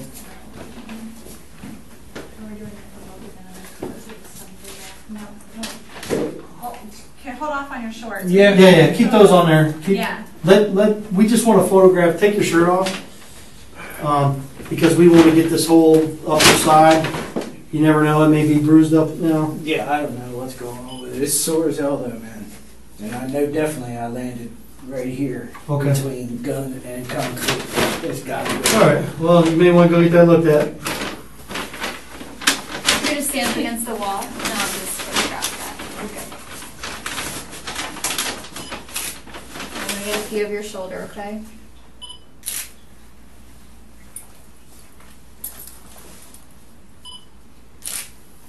Okay. Get the front of it also. Grab the blue shirt too, then. Yeah. Yeah, just face me. I'll get the front side of it. Camera.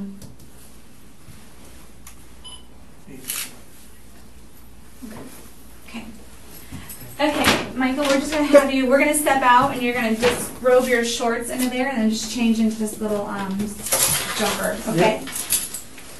Just staying? That's gonna, you can keep that, Okay. okay? Thank you. Yeah.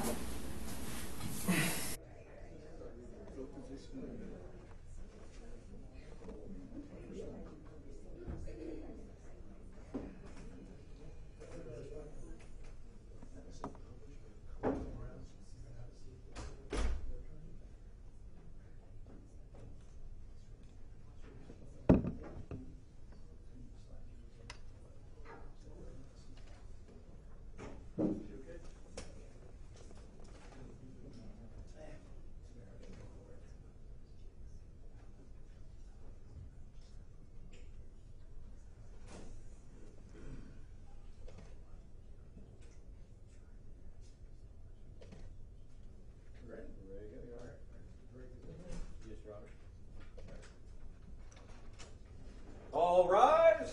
Circuit court's back in session. Be seated. Good morning. All right, so we're here on a sentencing on State of Florida versus Michael Drejka. Is the state ready? Yes, Your Honor, the state's ready. Is the defense ready? Yes, Your Honor. Very good. All right, so we'll allow the defense to go first. If you want to present any evidence, you may. If there's anyone who wants to address the court, they may do so. If you just want to make argument, you may do that. Good morning. Yes, sir. Good morning, Brian Cameron on behalf of Mr. Drejka. Judge, with the court's permission, what we'd like to do is I'd like to begin my presentation, and then if Mr. Trevino could just chime in, he has some additional, and then maybe conclude with Ms. Coy, if that's possible, Judge. Okay.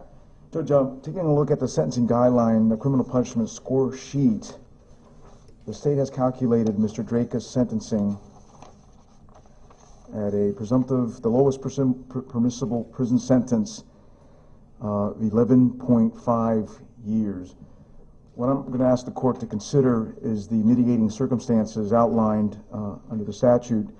I think it's pursuant to Chapter 921. I'd like the court to focus. Obviously, we want what's best for the client. You know, we're here in a position, Judge. We know that a life was taken, and we don't want to lose credibility with the court. But obviously, for our client's sake, we want the lowest permissible sentence. But by that, also, Judge, we also request the court to consider the following mitigating circumstances, and consider at least the opportunity to give society, show society that he's remorseful and that he can benefit from this experience, and then pay back the community in other ways that does not include prison. And obviously that would mean we would ask for probation or house arrest or some form of confinement, of home confinement. That's what we're asking for, Judge. And as Mr. Trevino will point out, Judge, then at some point we'll ask that the court consider other circumstances for your court's consideration. But with that being said, Judge, the first thing that I wanted to point out is there's one of the mitigating circumstances, Judge, was that the offense was committed in an unsophisticated manner and was an isolated incident for which the defendant has shown remorse. I think if you look back, we know that from the Williams Rule evidence, this was the only time that we submit that a gun was ever actually displayed and unfortunately used. I know that the court heard the testimony from the Williams Rule witnesses about other incidences of aggression or at least hostility from other people, towards either other people or towards Mr. Drejka. But in terms of what happened on this particular day, Judge, I'd ask you to consider that this was not something that was very sophisticated. I think that the court can agree, and I think the state would agree, this was not something that was premeditated, not planned. I think the state had focused many times during their presentation of their case in chief that this was not something done with ill will, malice, or hatred. So I'd ask that the court consider that this was something that was unsophisticated, was isolated, and he has shown remorse. We know from his interview with law enforcement, Judge, that he did cooperate with law enforcement. He didn't try to run after the incident had occurred. waited for law enforcement to arrive, and the court saw his interview that lasted a little over an hour, at which time he was concerned and expressed some concern about what had happened, the status of Mr. McGlockton. Later on, Judge, he gave an interview on TV, my client did, Mr. Drejka, and expressed remorse there. I'd ask the court, again, consider that as a basis for downward departure. As the court is aware, under 921.0026 sub 2 sub J, it is our burden to show that the offense was committed in an unsophisticated manner. It was an isolated incident and has shown remorse. And I think the court's aware that the court has a two-step process. One, is there a basis to depart downward? And two, should the court exercise its discretion in departing downward? This is a gentleman, Judge, who has no prior record, no offense at all whatsoever, no convictions at all whatsoever, and he's asking the court to consider downward departure based on that 921.0026 sub 2 sub J. Again, I don't believe there's anything that the state has ever presented that shows that this was something that was sophisticated in any capacity or any fashion. To the other prong that I'd ask that the court consider, also under the statute, Judge, is the other prong would be, or the other factor that the court could consider, is the victim was the initiator, comma, willing participant, comma, the aggressor, comma, or provoker of the incident. Judge, I know that society has been torn apart as to what happened that day, but I think that the facts do speak for themselves. There was this encounter, and at some point Mr. McGlockton felt the need to come out and approach Mr. Drejka the way he did. There's some case law out there that supports that even though the jury did not make a finding or did not find that self-defense was applicable, this court can still consider whether or not the instigator was, in fact, Mr. McGlockton in this particular instance. And there's some cases that I want to cite to that in a moment. As I mentioned, Judge, there's nothing from the way the case was presented, nothing by way of evidence or testimony that shows that this was, in fact, something that Mr. Drejka had planned and unfortunately was initiated and instigated when Mr. McGlockton initiated the contact with him. The authority that's out there, Judge, I would cite would be Hines v. State, 817 Southern 2nd, 964, Florida Southern 2nd, 2002. The second DCA held that a downward departure sentence could be imposed even though the jury rejected a self-defense claim. And there's some other cases that are cited that I can cite. State v. Mathis, 541 Southern 2nd, 744. It's a third DCA case. It was an aggravated battery case where the victim in that case provoked the incident, and the appellate court upheld the downward departure despite the fact that the jury rejected the self-defense claim. One other case I want to cite briefly is State versus Ty Van Lay, T-A-I-V-A-N Lay, L-E, 553 Southern 2nd, 258, another Florida 2nd DCA case. That was a murder case where, again, the victim was the aggressor and the jury rejected the self-defense claim. And so what we have here, judges, again, we have some authority that will allow the court to consider a downward departure based on, again, whether it be an isolated incident from which he has shown remorse or the fact that the victim was the initiator. In theory, Judge, there's the other notion that the defendant cooperated with the state to resolve the current offense. It's probably the weakest of our arguments, Judge, but the authority is out there in the sense that I get that the legislature intended that provision to call for someone to cooperate, such as an informant, substantial assistance. But the authority that's out there, Judge, it seems that if he cooperated with the resolution of this case, he didn't go in there, meaning Mr. Drejka, and lie to law enforcement. He gave them everything that he wanted. He didn't have to subject himself to a post-arrest interview, but he did, and he explained the situation. He cooperated with law enforcement, and in the end, Judge, law enforcement made the decision ultimately either initially not to arrest, as the court's aware, and then ultimately arrest him down the road. But nonetheless, he did cooperate with law enforcement the way he felt that he should as a law-abiding citizen, and gave them the information that ultimately was used against him by Mr. Schaub and Mr. Rosenwasser in their case in chief. So my request, Judge, is to consider that the bottom of the guidelines is 11.3 years in prison. I'm sorry, 11.5, with the maximum obviously of 30. I'd ask that the court consider nothing greater than 11.5, but consider giving Mr. Drejka an opportunity to pay back society through house arrest, probation. He never failed to appear in this court, was always on time, despite the public outcry, Judge, that was demanding his incarceration, and despite the fact that he had an electronic monitoring, in fact, the fact that he wore the monitor, and to my knowledge, never had any issues with the monitor, never tried to cut it off like many of our clients have done in the past and many of the defendants have done before Your Honor, either try to cut it and then try to super glue it back together. I've seen some really crazy stuff. He did not do any of that. He reported as he was instructed to pretrial services, took this matter seriously, and I think that the court can consider all that in terms of mitigation. And I think that, Judge, that there is an option there, an opportunity there, I should say, that Mr. Drejka can pay back society, contribute to society, work if he has to work, Judge, and maybe even restitution, Judge. And I know that's another factor. This family, the McGlockton family, can never be made whole, obviously, on a personal level, Judge, but whatever means that he can contribute. I know that Mr. McGlockton left behind some children, and whatever means that he can provide for them by way of restitution, Judge, I think would be appropriate. And that would also be another mitigating factor. So that's my request, Judge. And with that being said, if I could, just turn this over to Mr. Trevino, Your Honor. Thank you. Thank you. Mr. Trevino. Thank you, Your Honor. Thank you, Brian. May it please the court. I'm going to keep my comments fairly brief, Your Honor. It's no secret that this case was very divisive in our community and nationally. There have been a large number of individuals who have sent all of us on the legal team various emails and texts in support of Mr. Drejka. Some of these are very reputable attorneys throughout the country, some of them even involved in the judiciary throughout the country, who felt that the prosecution was ill-advised, to say the least, and that Mr. Drejka had acted in conformity with the Stand Your Ground statute. As I know the court ruled that that was inadmissible during the trial, that Sheriff Gualtieri had indicated that his actions fell squarely within the bookends of the Stand Your Ground statute.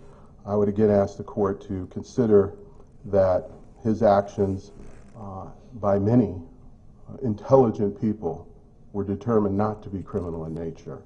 That it was the state attorney's office in this jurisdiction that elected to proceed with a criminal prosecution. And here we are today. I will say that the jury seemed confused during their deliberations. The question that was asked cemented that confusion when they indicated that they were needing clarification on the issue of reasonable doubt as it applied to the self-defense aspect of the jury instructions. They were so confused that if you look at the jury verdict form, it has the wrong date on it. That troubles us, and of course those issues will be dealt with in later form on the appeal in the case, but nevertheless it's indicative that they even struggled, and it took them about 6 hours or more to reach a conclusion in the case in their deliberations. Our legal team has gotten to know Mr. Drejka in ways that the community could not possibly know him. I know that there will be a letter read shortly from his wife. We've gotten to know him on a very personal level in the year of preparation before the trial and since the trial. I can assure you that this is not a person that's been characterized in the media. He's not a racist. He's not someone who was eager to take someone's life, as the state has suggested in prior hearings and during the trial. Anything from that. He actually is very remorseful about the entire incident. And it's not just because he was charged in the case that he's remorseful. He genuinely feels bad that a human life was taken. He's always expressed that to all the members of the legal team. I've seen him incarcerated at the Pinellas County Jail, Your Honor. He's being held in an isolation cell completely by himself. He cannot even have any contact with anyone. It has to be done through the glass. It's about 55 degrees in there, generally. So he has been suffering in ways that the community has no knowledge of, and this court may not even have been aware of. But his conditions at the jail are anything but luxurious, to say the least. He has suffered greatly as a result of this prosecution. His family has suffered. He suffered financially. He suffered in ways that I wouldn't even be able to begin to delineate to this court. However, I will say that, as Mr. Camerino suggested, if there ever was a case that called for consideration of a departure, I cannot imagine facts that would support a departure more than in this case. Even apart from the divisiveness of the legitimacy of the prosecution itself, all of those issues, take those aside. Here's a man with absolutely no prior record, never been in trouble with the law, was attacked, and I know I'm going to be called racist again for saying it, because every time we mention this, there's a press conference later saying that we're all racist for saying that Mr. McGlockton attacked our client. But he did. It's a fact. It's on video. And it's something the court not only should consider, the court must consider that in assessing a proper sentence in this case. What is better for the community and for the country than to give him an opportunity to speak about this incident to others as a condition of probation, rather than locking him in a cold cage, isolated from all contact for years? How does that suffice justice in this case? We would respectfully suggest that's not justice. And one of the ironies of the case is that Mr. Drejka, our society encourages gun ownership. Our society encourages concealed weapons permits. Our society encourages it through laws established to make it easy for people to get guns and carry guns. Many states are now eliminating the need for even a concealed weapons permit and allowing carry without a permit. This state has allowed concealed weapons permits, but we'll look at the training that they're engaging in to get these permits.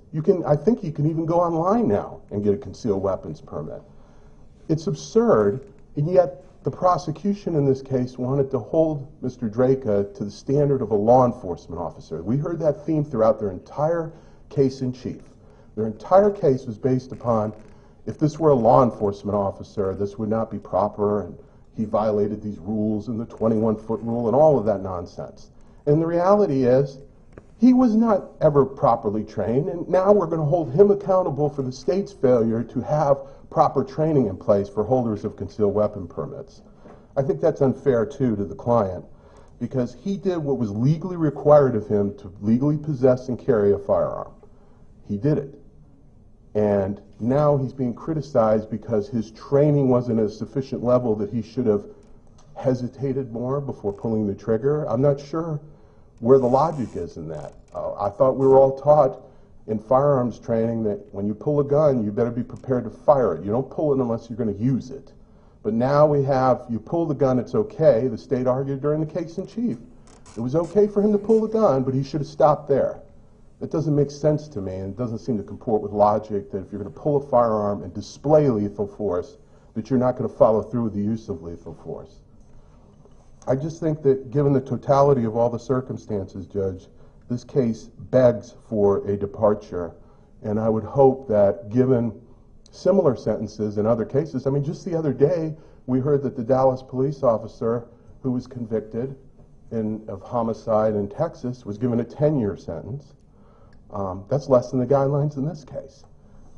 There are a multitude of examples of imperfect self-defense, because that's essentially what we're talking about here. Is he acted in self-defense. The states argued it wasn't truly self-defense under the law, so it's an imperfect self-defense argument that he should now be punished as if he were an intentional actor trying to kill someone. Essentially, they're arguing first-degree murder, but they charge it as manslaughter. We're here on a manslaughter case. We're not here to talk about intent, because intent's not an issue or element in a manslaughter case. So again, we would ask the court respectfully to look at the totality of the circumstances.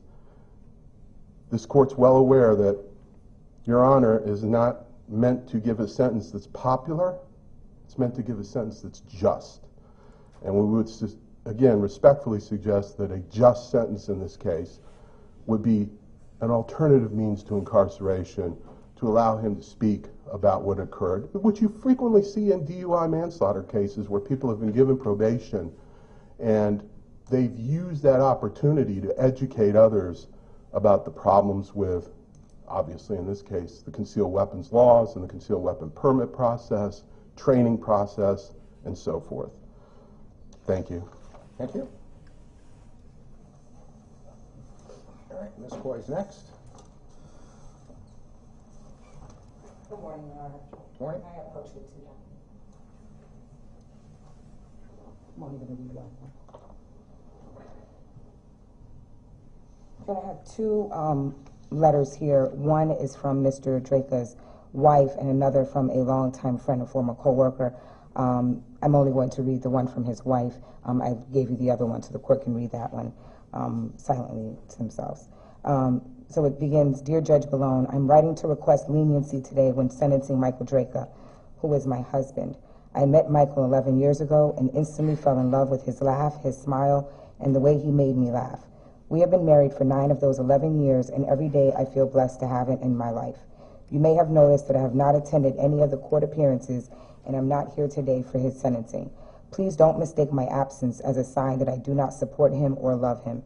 This case has gained a lot of unwanted attention for all of us, Michael, myself, our family, and friends. Due to the continued threats, it was decided that the only way to keep me safe was for me not to attend any court appearances, keeping me out of the media spotlight. The same decision was made regarding our family and friends who all wanted to be here to show support for Michael. I believe in my husband and trust him with my life.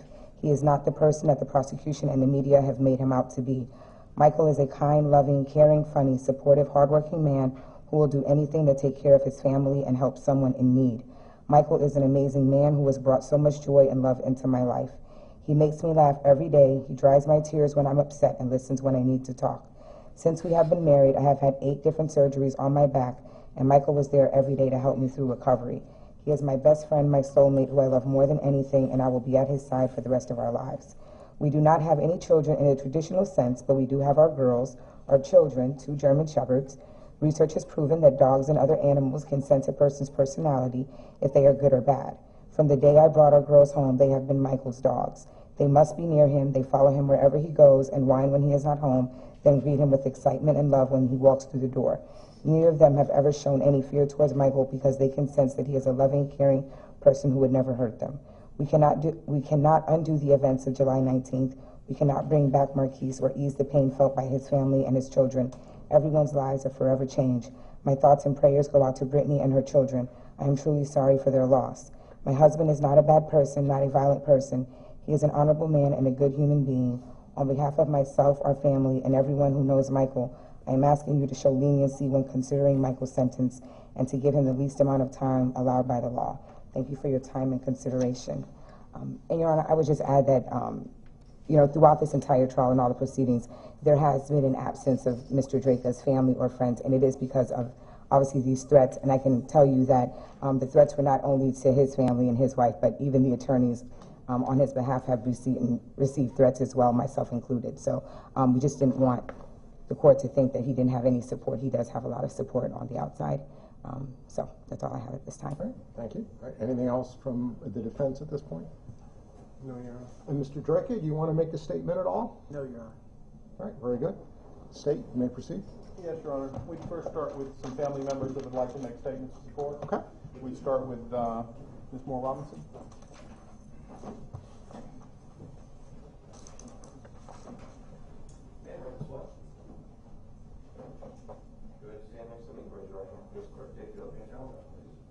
Do you swear or affirm the testimony you are about to give will be the truth, the whole truth, and nothing but the truth, so help you God? Yes. Right as well. Go ahead and have a seat. Speak all out, clear voice of the court, please.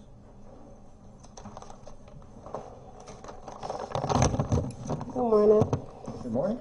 My name is Monica Moore Robinson. I'm the mother of Markeis McGlockton, whose life was tragically taken at the age of 28 in front of his very young children. On Thursday, July 19, 2018, at around 3:30, I received a phone call that Markeis had been shot. He had shot, not killed. But as a mother, I knew my child was gone. Everyone that I talked to while I was en route to the hospital kept saying, stop saying he's dead. He's not dead. My response was, yes, my child is dead. I know he's gone. I can feel it because a part of me died with him.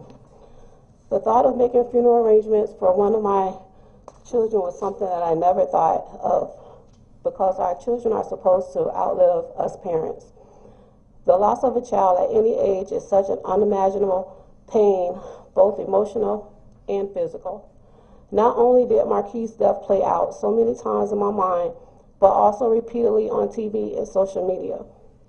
The last time I physically saw Markeis was at his funeral, when I kissed him one last time and closed his casket. Knowing this was my last time touching or seeing my son, I'm not sure how many parts make it whole, but I will never be whole again. Not only did you take a son, but you also took a father, brother, grandson, uncle, cousin, friend, and a companion. Markeis was loved by so many, and because of you, Michael Drejka, my son is now a memory. Markeis will never get to take a picture of his kids' first day of school, teach them how to ride a bicycle, attend any of his son's sporting events, or walk his only daughter down the aisle. The most hurting thing that I heard you say was during the interview when you was asked if there was anything you would change about that day, and your response was no. I don't hate you, but I would never forgive you. I will never wish death on anyone, but I do not wish or hope. But I do wish and hope that you get the maximum sentence of 30 years. But no matter what sentence you receive, you still have your life. All right, do any of the lawyers have any questions? No, Your All Honor. right, thank you, ma'am.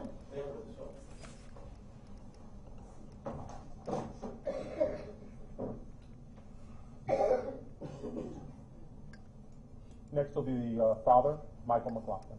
All right. The podium's fine. If you'd rather do it at the podium, that's fine. Now, I mean, you're just going to give a statement, correct? Correct. You may proceed. Good morning. Morning.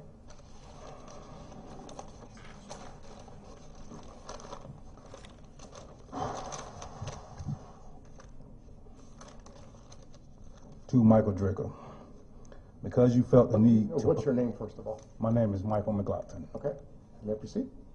To Michael Drejka, because you felt the need to police the parking lot of the Circle A food store, my only birth child is no longer here.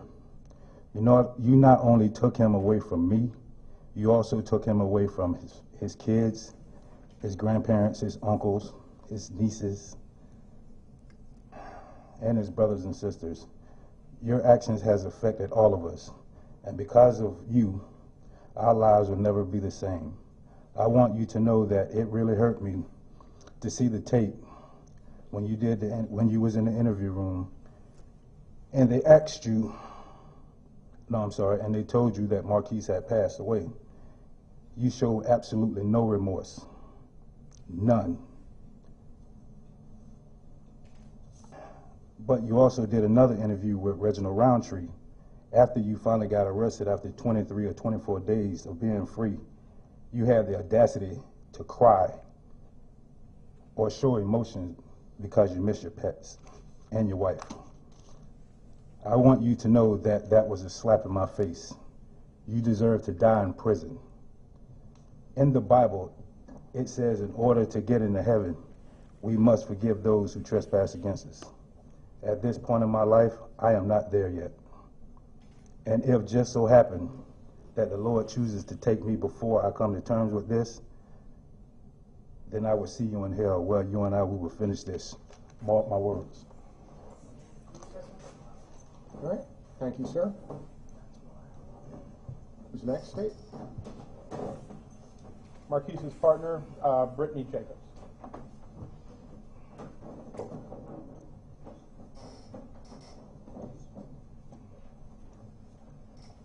Good morning.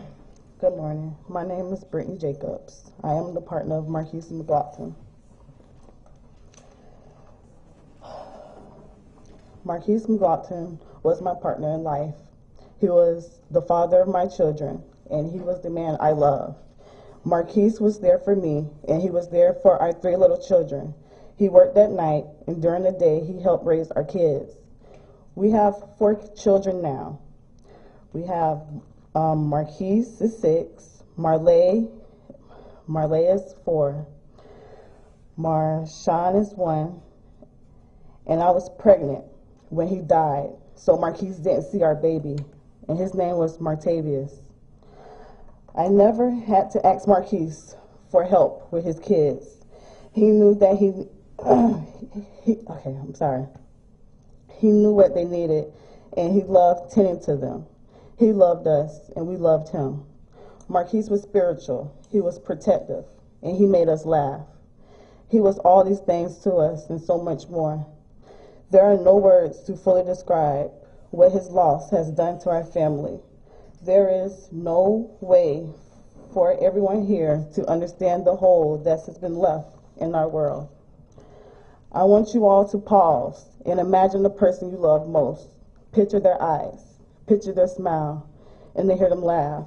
Picture how their hand feels in yours and how it feels when they wrap their arms around you and hug you tight.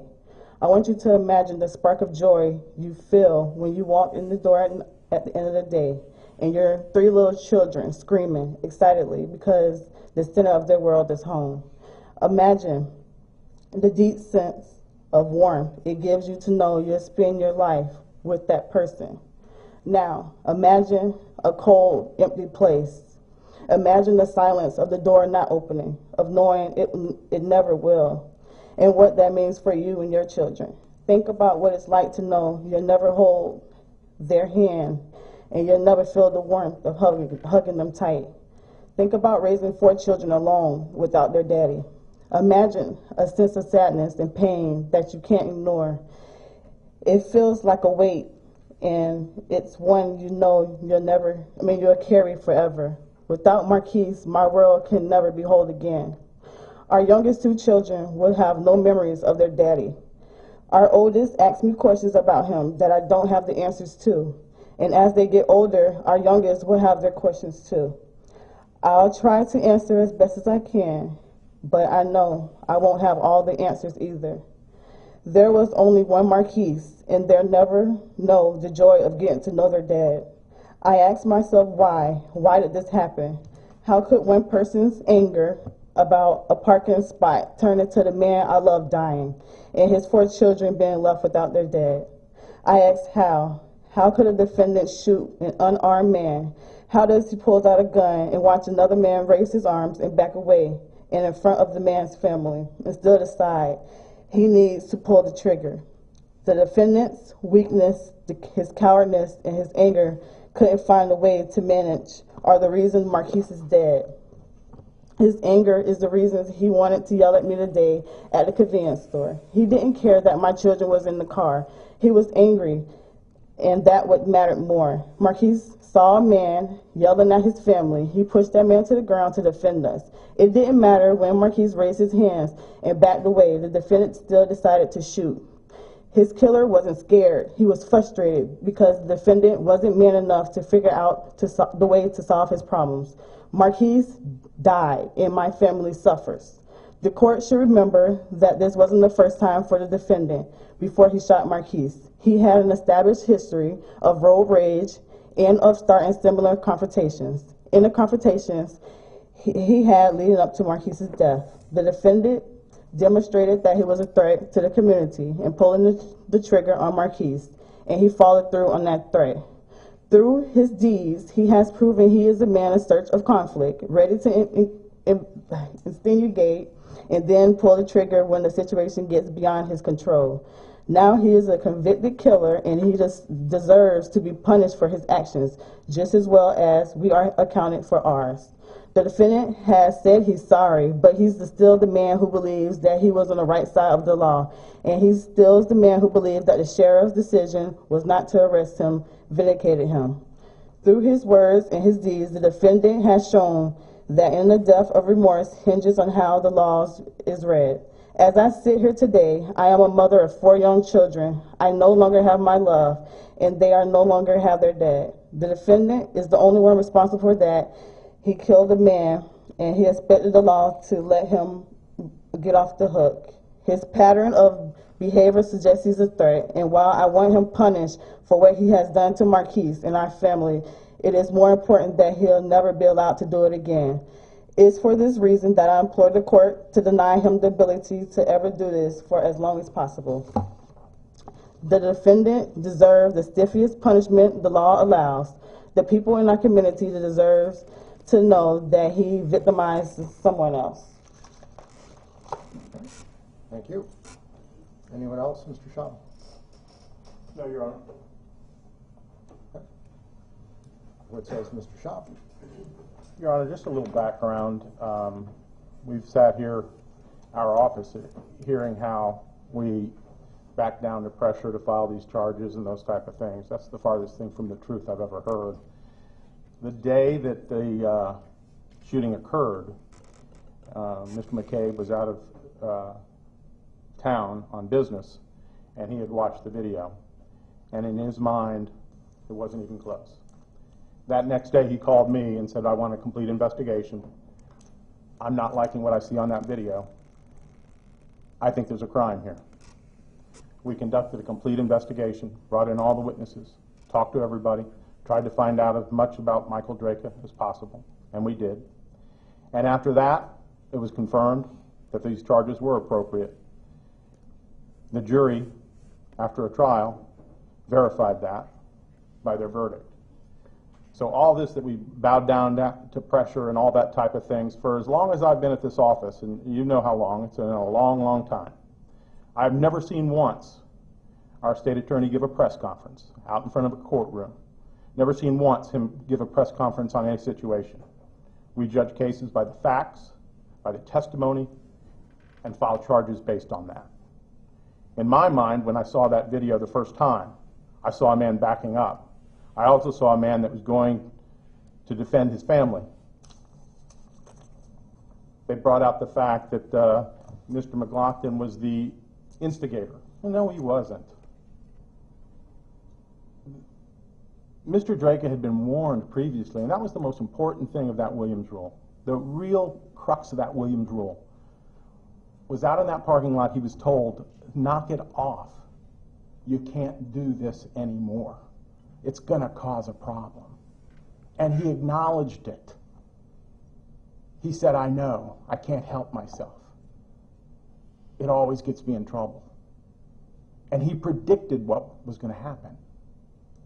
He was a man, no matter what you talk about the gun laws, he was a man that should not have possessed a firearm. There are people in this world who are parents who should never be parents. And he's a person that should never possess a firearm, because time after time after time, he showed that he didn't know how to responsibly handle that firearm. We've had an outgoing support from the community on this case. And you know who the strongest support has come from? Gun owners. People who carry the permit, people who carry concealed weapon permit, people who want to have the ability to carry those concealed weapons, people who want to have the ability to carry a firearm in their home for protection. They cried out for justice in this case because they said it gives them a bad name. Lawful gun owners. His behavior gives them a bad name. When you carry a concealed weapon like that, going into a convenience store, you are not supposed to put yourself in the position to have to use that firearm. He puts himself in a position to use it by confronting people. He didn't know who was in that car and who he was confronting and the mental capabilities of the person that he was confronting. It's wrong what he did, terribly wrong. And as a result of it, he took the life of another human being. And little children will never have the opportunity to have their daddy walk them down the aisle at a wedding, the daddy see them come home after their first prom, a daddy to watch them play in their sporting events. When all the other kids have parents there to watch, they'll never have that. That's always going to be missing from their lives because of Michael Drejka. I brought today, many months ago, people came into the state attorney's office with a box full of signatures. And this box has over let me see here, I think it's 46,036 signatures in this box. People that didn't know Markeis, not all of them knew Markeis, but they wanted justice. They wanted justice for Markeis. And I kept them in my office. They were always there throughout the pendency of this. 46,000 signatures of people that supported Markeis McGlockton and recognized the unlawful nature of Michael Drejka's actions. We received letters. We have 2 file pulls. This is one of them, of letters of people who thought that this was a clear-cut case, that this was not a self-defense case. And most of those letters are from people who carried concealed weapons and were appalled by his behavior. The defense talks about remorse and as a reason to depart. And we haven't seen remorse in this case.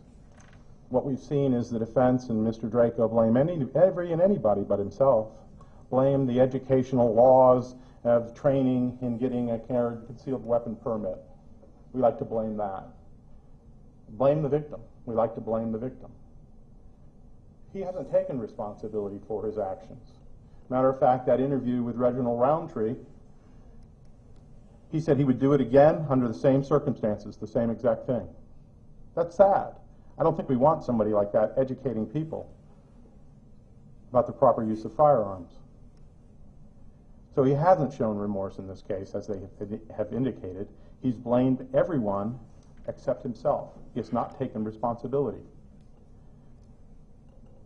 And outside this courtroom, one of the hardest things during the pendency of this case is the treatment that the family members have had and that the deceased.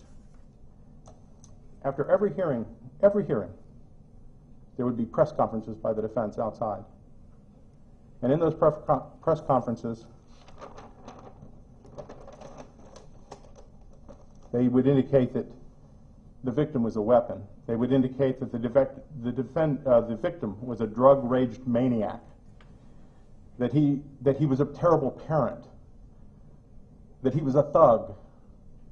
And the parents had to hear those things for over a year. Press conferences outside this courthouse, outside the doors of this courtroom. And they'd hear that the parents, Markeis's parents, were terrible parents, how they raised their son. They had to listen to that each and every time. Well, I'll tell you what we did learn about Markeis was that he was a hardworking man. He held down a job. He worked nights, worked days, taking care of the children, watching them, worked evening shifts. He was a parent that was there for his children. He was there for his kids. And now he's been taken from them. His own son saw him get shot. His own son saw him die. Fall down in that convenience store at his feet.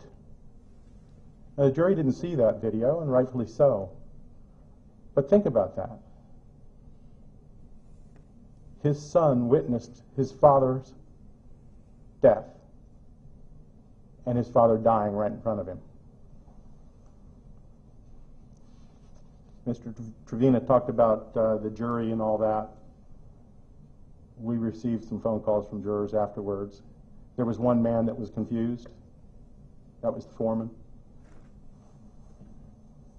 He thought the death penalty might apply in this case. He was concerned that the death penalty might apply to this situation. And that was his main concern. For some reason, he didn't understand that the death penalty didn't apply.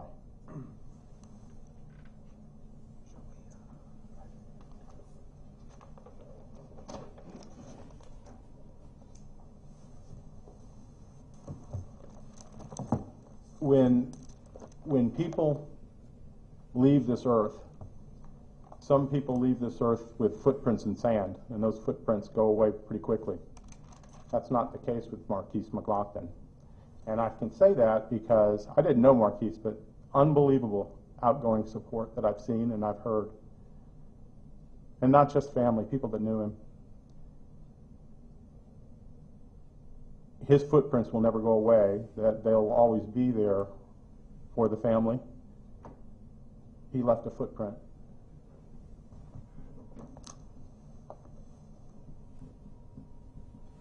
The PSI in this case was conducted. After the PSI was done, they recommended 25 years followed by 5 years. The parents are asking this court the maximum penalty.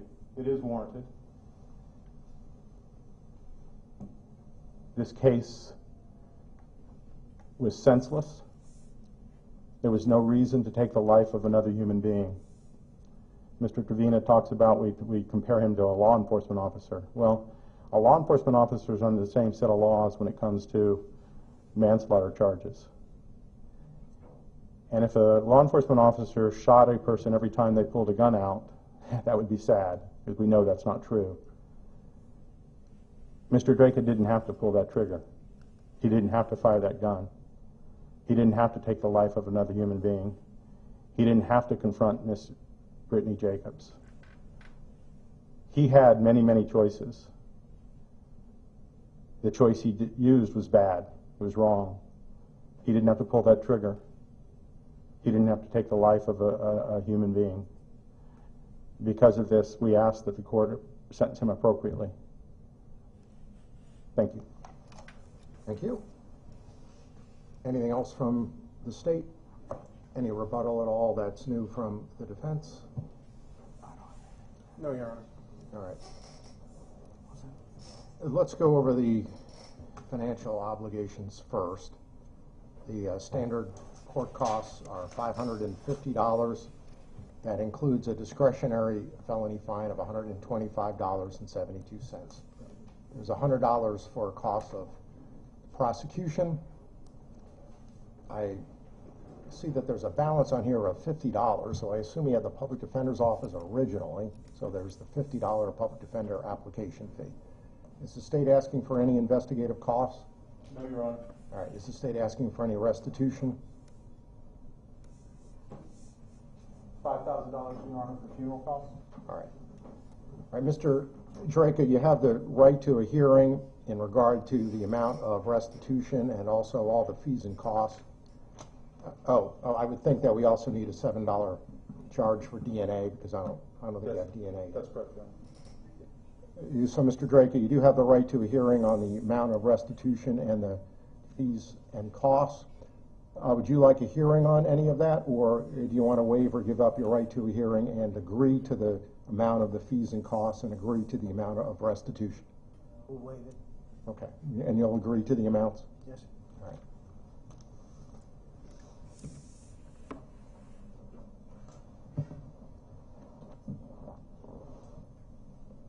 It's been a very emotional case, obviously. And what separates the judiciary from the other branches of government, of course, is that we don't look at what others may think, and we don't look at poll numbers. We are here to do justice, and that's what we do every day in this courthouse on a daily basis. That's what we strive to do here every day. And in this case, like in every case, that's what I will strive to do in this case. Under the law, the people of the state of Florida, at least under certain circumstances, have the right to possess and carry firearms. However, with those rights come responsibilities. Each of us has a duty to act reasonably and responsibly toward others. Each of us has a duty to preserve and protect human life. Sean Brown, the defense firearm expert in this case, said a couple of very important things during the trial. Number one, it is everyone's responsibility to not create conflict so that a person must use a firearm. And number two, that a person must avoid conflict and shoot only as a last resort. John Tyler, who was Ricky Kelly's boss in this case, testified during the trial that he owns a firearm, and in his training, he was taught to remove himself from heated situations. That makes sense. The jury in this case found that the defendant did not act reasonably and did not act responsibly when he shot and killed Markeis McGlockton back on July 19, 2018.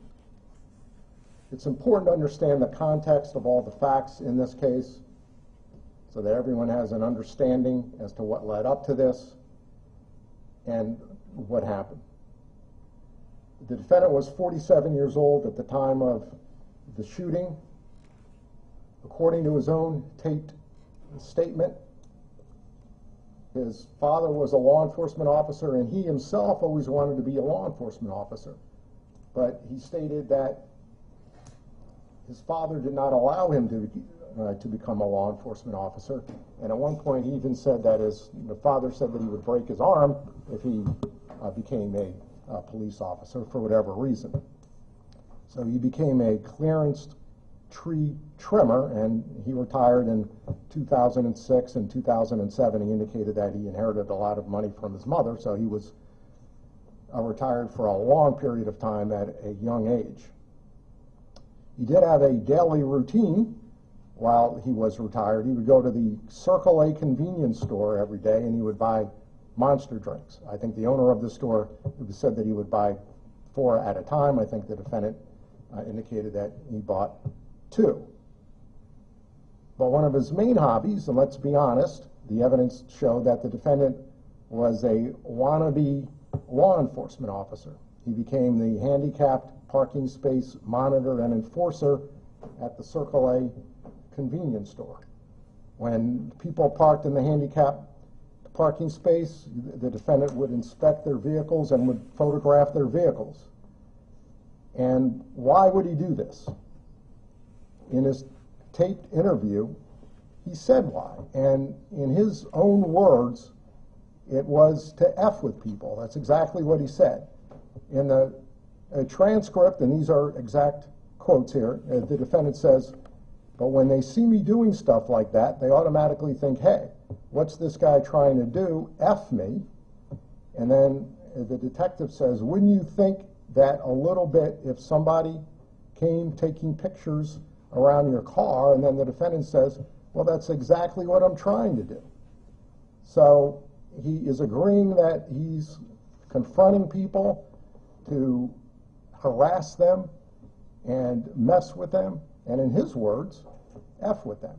So apparently when he does this and people show respect and perhaps fear, he has no problem with the way things are going because he is getting respect. He is enjoying himself being a wannabe law enforcement officer of this handicapped parking space. By the way, this handicapped space is on the side of the Circle A. It's not even in the front where the front door is. So it's not even the best parking space in the whole parking lot of the Circle A. I understand that there's a ramp near there, but it's also near the front as well. So it's not even a really ideal parking space. So when there's disrespect that's shown to the defendant, he becomes irate. And an example of this is back on February the 14th of 2008. Ricky Kelly parks his truck in the infamous handicap parking space at the Circle A convenience store. Kelly goes into the store to buy a soda. The defendant approaches the truck. The defendant inspects the truck, and he takes photographs of the truck. Kelly comes out of the store and asks the defendant what he's doing. They get into a heated argument. The defendant feels disrespected, and he says, according to Mr. Kelly, and I quote, "I should kill you. I should shoot you." And by the way, the defendant admitted that he had this verbal confrontation with Ricky Kelly. And he admitted that the only thing that happened out there on February the 14th was a verbal confrontation. And according to Ricky Kelly, he says, "I should kill you, I should shoot you." The defendant then goes into his vehicle and is rummaging around in the center console, apparently trying to get a gun. It doesn't really make a whole lot of sense that he's trying to get anything else when he goes into his vehicle and he is searching for something. Right after he says, "I should kill you, I should shoot you." So probably the smartest thing that anyone did in this case is what Mr. Kelly did at this point, which is to hop in his truck and drive off. The defendant then calls Mr. Kelly's boss, John Tyler, and in the taped interview, the defendant did admit that he called John Tyler. And according to Mr. Tyler, the defendant says, and I quote again, "If I had a gun, I would have shot him." So the defendant admits it's just a verbal confrontation out there. And according to Ricky Kelly, he says, "I should kill you, I should shoot you." And he says to John Tyler, "If I had a gun, I would have shot him." So the owner of the store speaks to the defendant after this, and he tells him he needs to modify his behavior. He tells the defendant to stop messing with people and stop harassing people and stop fighting with people because it's not worth it. And then the defendant says, according to the owner of the store, and I quote here, "I cannot help it, I get myself in trouble." Well, the evidence showed that the defendant did modify his behavior, but he didn't stop messing with people or harassing people or confronting people or, in his words, effing with people. This is how he modified his behavior. It seemed like he didn't actually have the gun on him on February the 14th based upon his statements and the fact that he went in looking for something in the vehicle. This is how he modifies his behavior. Now when he confronts people and he harasses people, he carries a firearm. That's the modification of the behavior. Instead of stopping harassing people and confronting people and creating conflict, he modifies his behavior by actually having the firearm on his person. During the taped interview of the defendant, the detective says, "Does it ever go through your mind that when you go up and talking to these people, informing them of them being parked in a handicapped spot, that they might not take that right, that this might go sideways a little bit?" And then the defendant says, "Well, sure, but that's why I take precautions as well." Then the detective says, "Like what? What kind of precautions?" The defendant says, "Well, I'm a very careful person and I have a permit." So what he's saying there is he can create conflict, he can create confrontation, and if there's an issue, he has a firearm. So if he creates a conflict and things go sideways, he can just shoot somebody. That's really what he's saying. So that's the defendant's mindset that leads up to what happened on July the 19th, 2008. And his mindset's important because although it's arguably not that significant in a manslaughter case, it's very significant in a self-defense case, justifiable use of deadly force or not. Then comes the shooting death of Markeis McGlockton on July 19th, 2018. Britany Jacobs drives her vehicle to the Circle A convenience store. Markeis McGlockton is in the front passenger seat, and their 3 young children are in the back seat.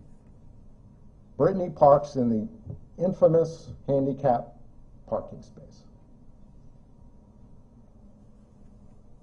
And most of this is on video. We see Markeis going into the store along with their 5-year-old son, little Markeis, to buy some drinks and some food. The 2 youngest children remain in the back seat Britany remains in the vehicle. Michael Drejka, the defendant in this case, then drives up rather quickly and parks his vehicle near Britany's vehicle. And this is right on the video. And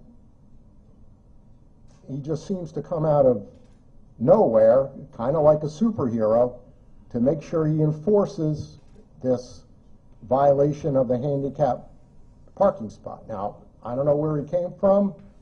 There's a gun shop across the street. I don't know if that's where he was, but he just seems to come out of nowhere. And the most ironic thing about this whole case is he parks illegally. He doesn't even park in a parking space. He parks close to Britany Jacobs to argue about her parking illegally, and to do this, he zooms up and he parks illegally. That's the most ironic thing about this whole case. So, a wannabe police officer is there. He gets out of the vehicle. He approaches Britany's vehicle. He looks all around the vehicle, looks into the vehicle. Britany rolls down the window. And like Ricky Kelly, she's not going to be as respectful as the defendant would like. She argues with him and shows a lack of respect. The defendant becomes irate. He points at Britany and screams at Britany, and this is on the video, and it's corroborated by one of the witnesses who indicated that she thought that the defendant was being threatening, that he was loud and confrontational and threatening. Now, Markeis is in the store, and he's told by somebody to go out into the parking lot because there's an issue out there, and he needs to go out there. Markeis goes out there. In the meantime, Britany's getting out of the car. She doesn't go too far. Markeis observes that the defendant continues to be irate and points at Britany and is yelling and screaming at her. Markeis approaches the defendant, and no doubt about it, he pushes him down, and he pushes him down hard. The defendant then pulls out his gun, and let me say this about the video. Believe your own eyes. All right? The gun comes out. Markeis doesn't step toward the defendant. Markeis goes back, and he turns his body as if to flee back into the store. Now, I know that that's not what the defense argument was, at least pre-trial, but one thing that I noticed is that Daniel Buffington, the pharmacologist, testified in this case, and he testified that he saw the video, and he testified that when Mr. Drejka pulled out the gun, that Markeis McGlockton backed up and retreated and turned his body. So I don't know if he was actually supposed to say that, but that's exactly what he said. So you have to believe your own eyes, whatever that is.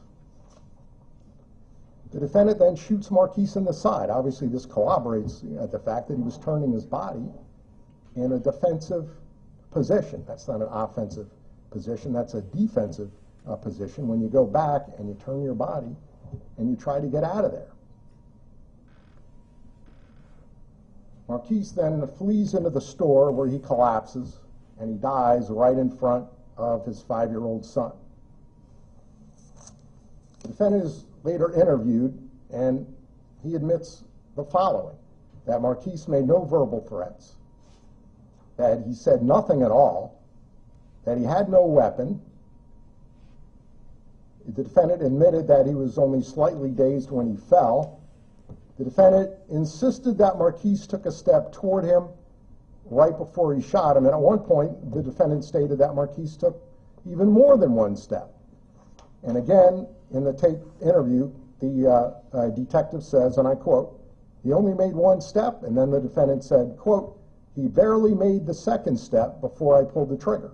So he was saying that there was one step and then the beginning of another step. But if you look at that video, Markeis is not advancing. The defendant admitted that the shooting would be unjustified if Markeis was retreating or standing still. Again, here's the taped interview, and these are direct quotes. The detective says, "If he didn't come toward you, would you still have fired a round?" The defendant says, "Hell no. There's no reason to. If he's retreating, then I don't need to use my firearm." The detective says, "What if he's standing still?" And the defendant says, "I still don't need to use any firearm." And again, the video indicates that Markeis wasn't going toward him, that he wasn't standing still, that he was retreating and he was turning his body.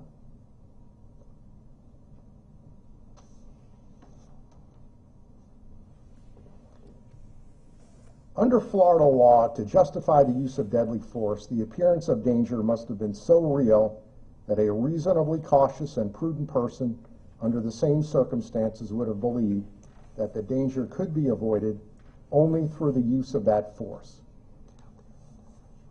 The jury found that the defendant's actions were not excusable and they were not justified.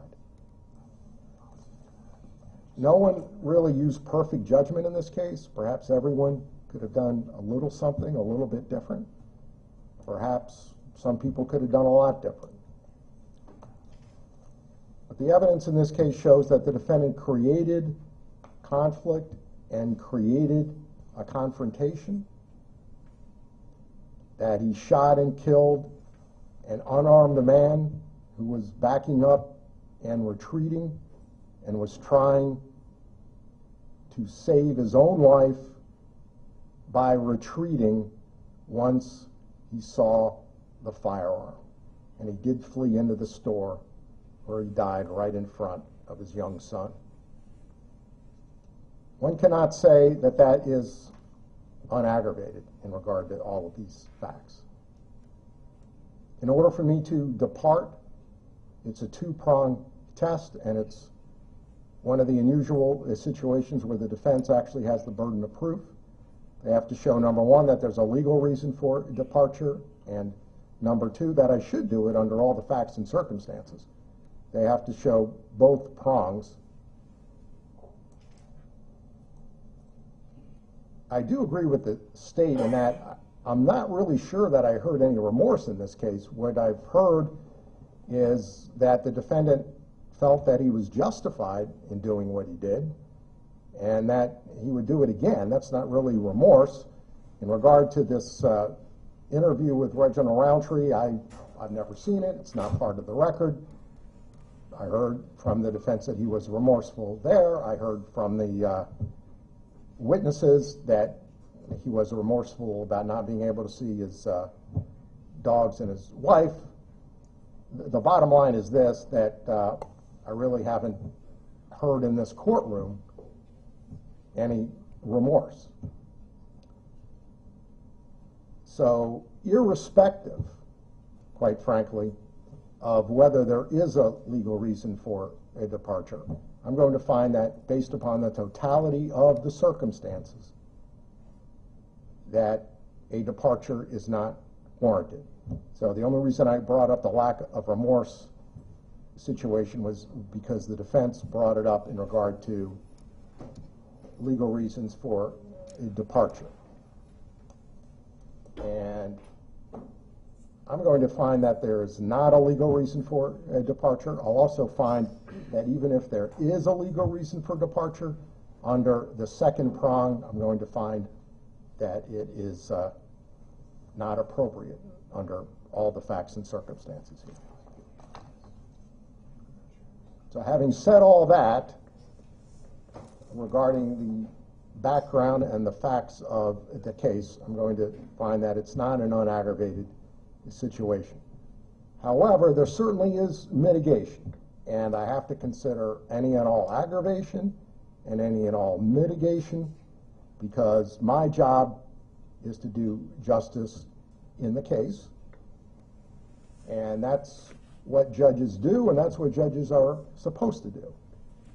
There's absolutely nothing improper whatsoever about the legislative branch or the executive branch looking at the poll numbers and considering that 44,000 people said this and 44,000 people said that. But it's my job as a judge to do what, in my estimation, is justice in this case. There is mitigation in this case. The defendant was blindsided. He was pushed down rather violently. I don't think there's any doubt about that. He did indicated that he was at least slightly dazed when he was pushed down. He didn't flee. He did cooperate with the police. Perhaps the biggest mitigation is he has no prior record. Now, one reason that he cooperated with the police and he didn't flee was because he thought that he was justified in doing this, which the jury found was not true. And the evidence would also show that as well. Accordingly, after that rather detailed legal and factual analysis, the sentence will be as follows. Mr. Drejka, I'm going to find you guilty. I'm going to adjudicate you guilty. I'm going to sentence you to 20 years in the Department of Corrections with all credit for time served. And I believe he has in 91 days, is that it? 92 days, with credit for 92 days. As I said before, court costs are $550. That includes a discretionary felony fine of $125.72, $100 for cost of prosecution, the $50 public defender application fee, a $7 charge for DNA. All those fees and costs are payable to the clerk's office. And there will be a restitution lien of $5,000. And who would we like that to go to? The mother, the father, Britany Jacobs. Ms. Jacobs. All right. So a $5,000 restitution lien to Britany Jacobs. All right, Mr. Drejka, you do have 30 days to appeal. And if you cannot afford to hire a lawyer for purposes of appeal, I will appoint one for you. Do you have lawyers for purposes of appeal? Your Honor, can we approach on that issue? Sure. Thank you.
All right. Anything else to come before the court at this point?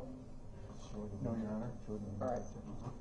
All right. Good luck to everyone that's been affected by this case. Friends and family of Mr. McGlockton. Good luck to Mr. Drejka. Thank you. All right.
Can we go back and talk about that? Yeah, one minute.